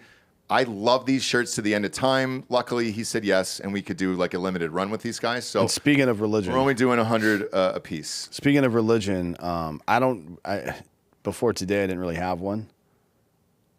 What is it now? If I did have one moving forward, it would be this next shirt here. Yeah, so go to there. Change it to the black one so there's a better contrast on there. Yeah. Yeah, whatever this is what my religion is now. Thank you. So I made this morning on Grok when I woke up. I mean, you did Theo dirty. That's not Theo Huxtable. That is Harambe. Yeah, that's Harambe on that one. All right, I guess I'm the racist then. Yeah, if you want to hit that button, you can, Delco. But that is Harambe right there with Hogan and Ozzy Osbourne. The shirt is called This Is Heaven. And yeah, I'll be wearing that out proudly here as fast as that gets to my little house. I think maybe... look at that, dude. Maybe that's a tattoo. I don't know. If you're out there... Could be. If you're out there and you're a drinker, bro, and you need a tattoo that's weird as shit. This is the one. This is heaven. Pop that up on screen again. I'll tell you what, if you get this, if you're a drinker, bro, and you get this tattoo, you get free entry to any paid event we ever do for the rest of life. Yes. Free forever. Free drinks too. Yeah. We will give you free drinks all night. You show up with that tattoo, nobody's gonna fucking your money's no good here. Yeah, exactly. You show up with that tattoo because we've got live shows coming up August 28th in Michigan. That's that Shell station there. USA to Go is the name of it. We're Hard AF Seltzers. Shit, we signed a massive deal with those guys, and we're in every single one of them in the state of Michigan. And they're going to let us record inside the convenience store, which is fucking awesome. So come to that in Michigan on the 28th. That'll be at 6 p.m. It is 1900, I want to say Hudson Drive up there. We'll put all the details. Wait, is it at the Brothers or something? No, this is inside the convenience store. Oh, my God. Yes. Well, they're either going to like or hate that. So Frank hooked this up. Yeah. Dirtbag Frank. So we love you, Frank. You're the best. I do. He's one of my faves. Both of those dudes. But with that, we will actually be live doing a show inside the convenience store like Jay and Silent Bob. So I'm looking forward to that. Jesse was the one who was like, dude, you guys should shoot it in black and white. And I was like, I agree. So we'll do that as well. We'd love to have you guys hang out. They will be serving tall boys in the store. Yeah. And if anybody wants to get, Party of Seltzer. If you feel like you're on the verge of having a massive heart attack, bang somebody in a van outside. Yeah. And just like, we'll do the whole fucking show. Yeah. We'll play hockey on the roof. We'll do the whole fucking thing. Everything, dude. So if you show up with that tattoo, free drinks, and all that other stuff, or show up with the shirt, and then, yeah, dude, we'll give you a free tall boy there. They're going to be doing tall boys at that station, variety packs, and then we're going to Columbus, Ohio the next day, driving down from Michigan, and I think we're at Johnny's Tavern, which is that bar we were at last time, which fucking rocks. So that'll be great. Is that the one that has Campus. the big-ass bar? Yeah. Oh, no, not that. We that was didn't do a Urban show Myers. there. We didn't do a show. We just did a meet and greet. We just hung out with everybody. Where they have the bench seats, the one that Chris owns? Yeah. Yeah, that place is dope. Of course, so yeah. Yeah, that place is fucking dope. Fucking rocks. So we'll be We're gonna there. do a show there? Yeah, and we're doing. Well, I know all the tubs are wrapped in like Hard AF Seltzer and all that other stuff. Yeah, so he had all this stuff last time. That was 2 great. years ago. So fucking awesome, man. And sweet. Big fan of that because the next day is Texas against Ohio State. Now, that one will be hanging out at Richard Danoff's tailgates. He will post that in Drinkin Bro Sports. We will post it on all of our feeds. Yeah. If you like, There'll be a huge Hard AF Seltzer tailgate for Ohio State, Texas. If you like Jello shots, that's the tailgate to go to because there's some lady, I can't remember her name, but she came to the thing in Oregon, right? They're the best, dude. She came to that game in Oregon. They make like 1,000. I'm not even kidding. 1,000. 1,000 Jello shots for every one of these things. And I have like 10 to 12 every time I go. They're the best shots I've ever had, Jello shots and all that stuff. She does the pudding ones too. And so those will be there. Hard AF is doing the whole thing with Richard Danoff at that tailgate. And then after that, we head to Penn State for the whiteout game September 28th. They are playing Oregon. It is the night game, and we'll be doing Hard AF tailgates at our buddy's place there that we were at last time. It's right next to the stadium. It fucking rocks, and it's a night game, so we'll be able to booze all fucking day long. But you can submit for Drinkin Bro of the Week over there on drinkinbros.com or the app. The app is on fire right now, and we'd love to have you in person, though. We got two guys here today who brought the American beer. Cheers to you guys, the real American beer. Come on down. Hit the music, Delco. There we go. We'll go one at a time. You're good. I got time. I don't have to coach till 6 tonight. Let's go. Bwee, bwee. This thing close. You were a fucking giant man. I know. 6'7"? Yes, sir. Put that about an inch from your face. There you go. There you go. What's your name? Alex Henley. Alex Henley. Yes, Brave sir. fan? Yes, sir. Thank God, dude. Custom made for my large head. There you go. You got a dome on you, so know, do I. dude. What size are you? What's your fitted size? 8. 8? But it's pretty tight, yeah. It's a large noggin, yeah. And 8 is tight, so you have to go to 8 and 1/8 next? Like my cowboy hat, I had to have custom made. Holy shit. So I'm at, we talked about this on the show the other day. I'm at a 7 and 7/8. Yeah. That's hard to find, too. It's okay now. And an 8's okay. Like, you can still find an 8. Past that, good luck. I do a flex fit a lot where it's like a XL. Oh, yeah. Like double XL. Double XL, Yes, flex sir. fit. Yeah, yeah. I know that. Dude, I know all of them very well. Even these trucker hats that we're always wearing here. Luckily, this company, it fits everybody. So it's just like, okay, I've never had a problem with these trucker hats. I had to try one out. Yeah, yeah. I'll give you one on the way out. Okay, yes, sir. So that way you can try it. Where are you from? North Carolina, Charlotte. Oh, hell yeah, dude. Yes, sir. God damn it. I miss North Carolina. Yeah. Y'all ever going to go back to Wilmie? Yes. Yeah. At some point. I know I you just are. don't know when. All of us. Really? Dan loves it too. That's that's the best city I've ever lived in. Yeah. Like for real. I've lived everywhere. I've shot everywhere. I feel like, and I love it there. So yeah, at some point, I just we'll see what happens. But who do you want to give Drinkin Bro of the Week to? I'll give it to y'all guys. I've been watching y'all since I was a senior in high school. And No way, dude. First episode, Peg and Explained. Shut the fuck up, dude. Yes, sir. So how old are you now? 27. So 10 years. Yes, sir. Every episode. RBR We and turned everything. 10 on I think 3 days before Thanksgiving is when we started. Yeah, the Tuesday before Thanksgiving. Yeah. That's so fucking funny, I've been man. watching RPR and this show ever since. That's dope, dude. Thank you so much for the support, dude. Yes, sir. We greatly appreciate it. I appreciate y'all. Who told you? Or did you just find it? I was following Matt's channel at the time, and right when the movie Matt was Best? coming out. Yes, sir. I just talked to him Friday. Caught up with him for 2 hours on Friday. He's doing good. Yeah. Yeah. That's the other thing, too. So there was some people, there was one guy in the chat on Patreon. He was just like, I don't understand why you're showing fucking Hard AF and Black Rifle Coffee. It's because it's free. And, like, if we have to, like, take Omaha, like, we couldn't put that before the show started. Right. 'Cause we don't own the rights to their commercials. And I know it sounds weird, but, like, we're allowed to say it and then show pictures and all the other stuff. But, like, if you're going to license a commercial, yeah, dude. I mean, they're going to care about the content, and we're all still friends. So it's like, we're not getting paid for that. Yeah. They were helpful during the inception of the show, too. Right? Fucking awesome, dude. And we're all friends. Jared's part of the all main, of us yeah. are all, and I think people are stunned just because they don't do the podcast anymore. But let's face it, they're on the New York Stock Exchange. Like, you can't come on here and talk about dicks and sell fucking Harambe shirts and Hulk Hogan, dude. Like, Right. in the New York Stock Exchange. Sorry, some things changed, dude. Like, and I don't care. I'm not mad at that at all. I love those guys. So yeah, I just talked to Matt for 2 hours the other day. Anybody else? My brother, he's the reason I'm down here. He lives down here for at least temporarily, and he's the one that gave me the ride up here. And Hell yeah, dude. we were meant to come up here last year, but just couldn't make time to. Well, I appreciate it, and thanks for the beer, dude. Yes, sir. Cheers, man. Yes, sir. Cheers to you guys. Come on down, dude. Come on down. There you go.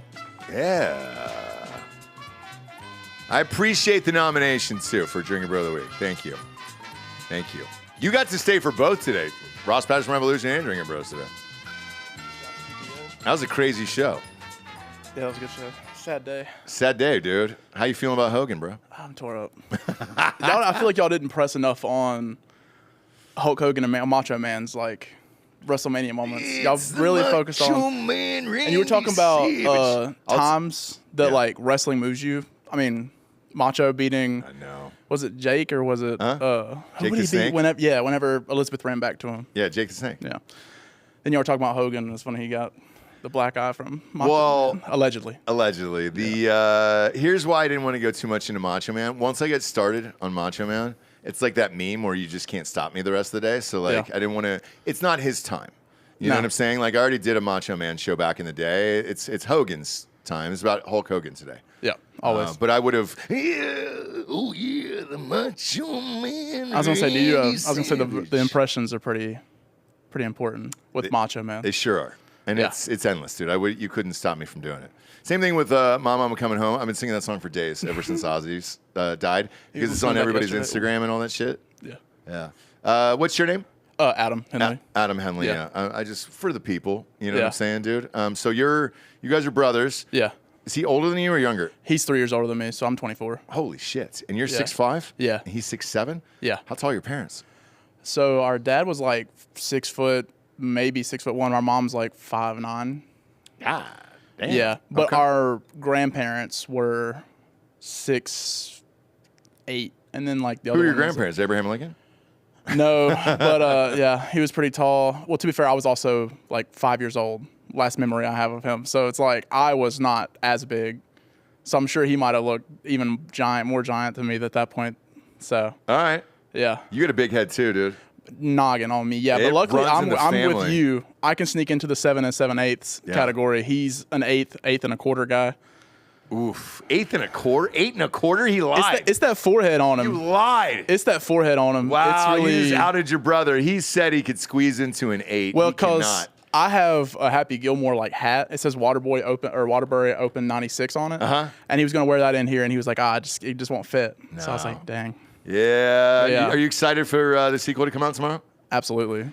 Yeah, that's kind of the reason why we picked this weekend for him to come out. So I'm amped, but I'm also dreading it because if it sucks, then I'm gonna be pissed off about it. I saw that they had to rewrite a bunch of it recently because of Carl Weathers when he passed away. Yes. He was like supposed to be a huge part of the movie. So it's kind of got me on edge when they have to rewrite the whole film that they planned making to then make it again. I don't. Oh, and when you pop in 900 celebrities, like that's never a good thing. I don't have high expectations. However, the second it drops, me, my wife, and kids will all be watching it together. Absolutely. So it's like, I hope it's good. I pray that it's. See, I'm in the same boat with the Fantastic Four movie. That's why, because I was born in 2000. So when the Fantastic Four movie came out in like 2005 with Michael Chiklis and all them, I was like, this is the best movie ever. Turns out everyone hates that movie. So I was like, okay, whatever. No, they hated the last one, too. The Fan Four stick? Yeah, remember when they made they hated that one, too. Black? That one got like a 9% on Rotten Tomatoes. Didn't they make everybody a different race and all that other shit? Miles Teller, they made Michael B. Jordan, which is like Johnny Storm. They made him like an adopted brother of Sue Storm and not blood relatives. So that's how they explained that one. Was it really? Yeah. Oh, he's adopted. Yeah, because you had Black. Who was it? Was it Jessica Alba? Was she in that one? Or the first one? She was in the first ones. Okay. Yeah, it was the girl that's from the first ones as well. The lady was Kate Mara. I was going to say the girl from House of Cards. Okay, yeah. Yeah, she was in that one, and it was her adopted brother, Johnny Storm. Oh, my God. And then they made the Thing like a child of like abuse. Oh, God. Instead of just like being a normal Hollywood Jewish kid. So much, dude. It's crazy. It's one of those things where if you're going to do it, I said this on Ross President Revolution, do it like this. The trailer for this one looks lights out, and I hate this bullshit, but I'm going to go see it with my kids because it looks awesome, and it's a totally new spin on it. So it's like, okay, cool. I can get into that, but the rest of it, I didn't watch the last one. That's fair enough. I mean, because you're a movie guy too, so they used a lot of practical sets for this movie, which is why I think it's going to look a lot better than all the previous CGI ones. They hired great actors. Yeah. Which they didn't just go for 9 different races. They were like, okay, cool. Yeah, they got that MCU money. Yeah, and that Pedro Pascal can kind of pass as anything where you're like, all right, he's kind of like Benicio del Toro where you're like, what race are you? Ethnically ambiguous. Yes. Yeah. So I'm fine with it. And that one I'm amped to see, and I'll go see it. Yeah, we're going to see it literally right after here. Oh, is it? At 7. It came out today. Today? Yeah. God, my kid wants to see that tonight. Oh, it's going to be so good. Whew. Yeah. All right. I'm in. Thanks, man. Who do you want to give Drinkin Bro of the Week to? My Drinkin Bro of the Week is going to be Mike Vrabel and Drake May from the New England Patriots. Let's go, dude. Vrabel played for Ohio State. New England Patriots over 8.5 wins, 101 on my bookie. Good value there. Yeah, it's even odds. So 8.5 is the number? Yeah. Slammed. Over. We're going to win 10 games easy. We'll be 5-1 to start the season. I like Vrabel. Love Vrabel. What is it, 8.5? 8.5, minus 101. I think so. That'd put him at 9-7. I'm in. Oh, 10 and no, 9-7 is the old one, so that'd be 9 and 8. Yeah. 10 and 7. I'm telling you, 10 and 7 is easy. No. But even at 9 and 8, I'm in for Vrabel. Absolutely, because he'll do it defensively and at least Stephon slow Diggs. slow these games down and all the other shit. So and Drake May look good, man. Free money. Also, DJ Lagway for Heisman. I'm not sure if that was the one you were talking about earlier. Yes. So a lot of people love Lagway. And again, we're doing the way too early prediction show in here in a couple weeks. The only thing that concerns me about Lagway is he's the only good guy on that team. So he's going to have to do everything himself, and Florida will still probably lose 4 games on top of it.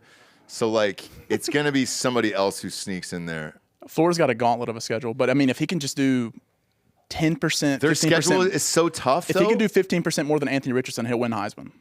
But they're at 8 and 4. Can he win a Heisman? Florida maybe has a top 3 wide receiver class around Lagway. He's going to be fine. Yeah. But Richardson went number 4 overall in the draft, and he's Napier finally got his recruits in. They're no joke. They're going to be really good. It's just the schedule sucks. The schedule sucks. But he has a ton of talent around him. Yeah. They play Georgia, Texas A&M, and then I think Oklahoma, all within 5 weeks. I know, dude. It's a brutal schedule. At least they have Texas at home. Because right now, it's a night game in the swamp. I'm taking Florida. I hope Arch is good. Just saying. Oh, you do? Are you a Longhurst fan? I live in Austin, so I've lived here for 4 years. I'm moving back in September to North Carolina, so hopefully y'all move there soon. Yeah. But I'm a. Do you miss North Carolina too? Love North Carolina. I'm gonna clip what you said because I'm moving with my girlfriend as well. She's from here, born and bred, and I've been peddling how good North Carolina is to live in. And then I'm gonna take that last 10 seconds. Yeah, take her to Wilmington. Can't wait because I went to East Carolina, so it's right outside of. Oh shit! And they fucking rage, by the way. Yeah.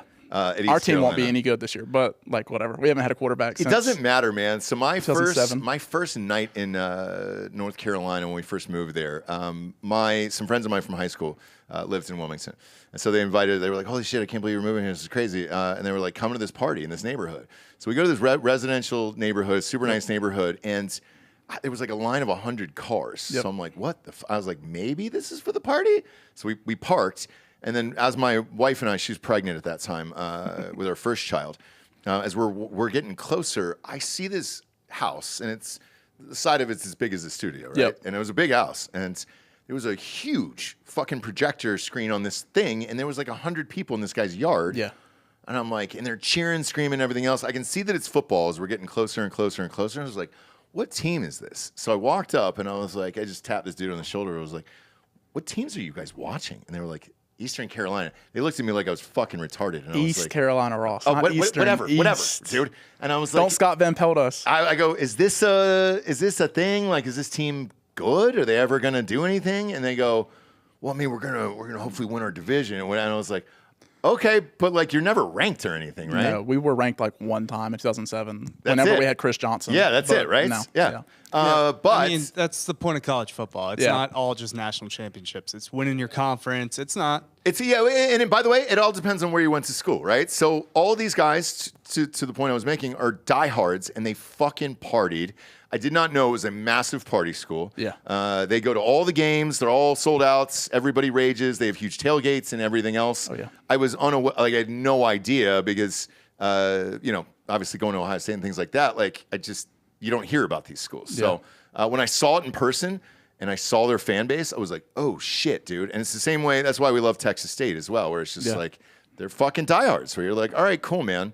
So, yeah, they rage for sure. And that party went on well into the night. I was shocked. I was and there's frat houses, but they're literally colonial, houses, massive. Yeah. And then every house on every street, and they're because the campus is not really that big. Right. Yeah. It's just you can walk from the furthest dorm hall to the football stadium in like 25 minutes. And I guess that's what surprised me is because of how small they were, how rabid that fan base is. I was like, I had no idea. Yeah. But yeah, I learned night one in North Carolina. I was like, God damn. All right. Yeah. I mean, because it was a night game too.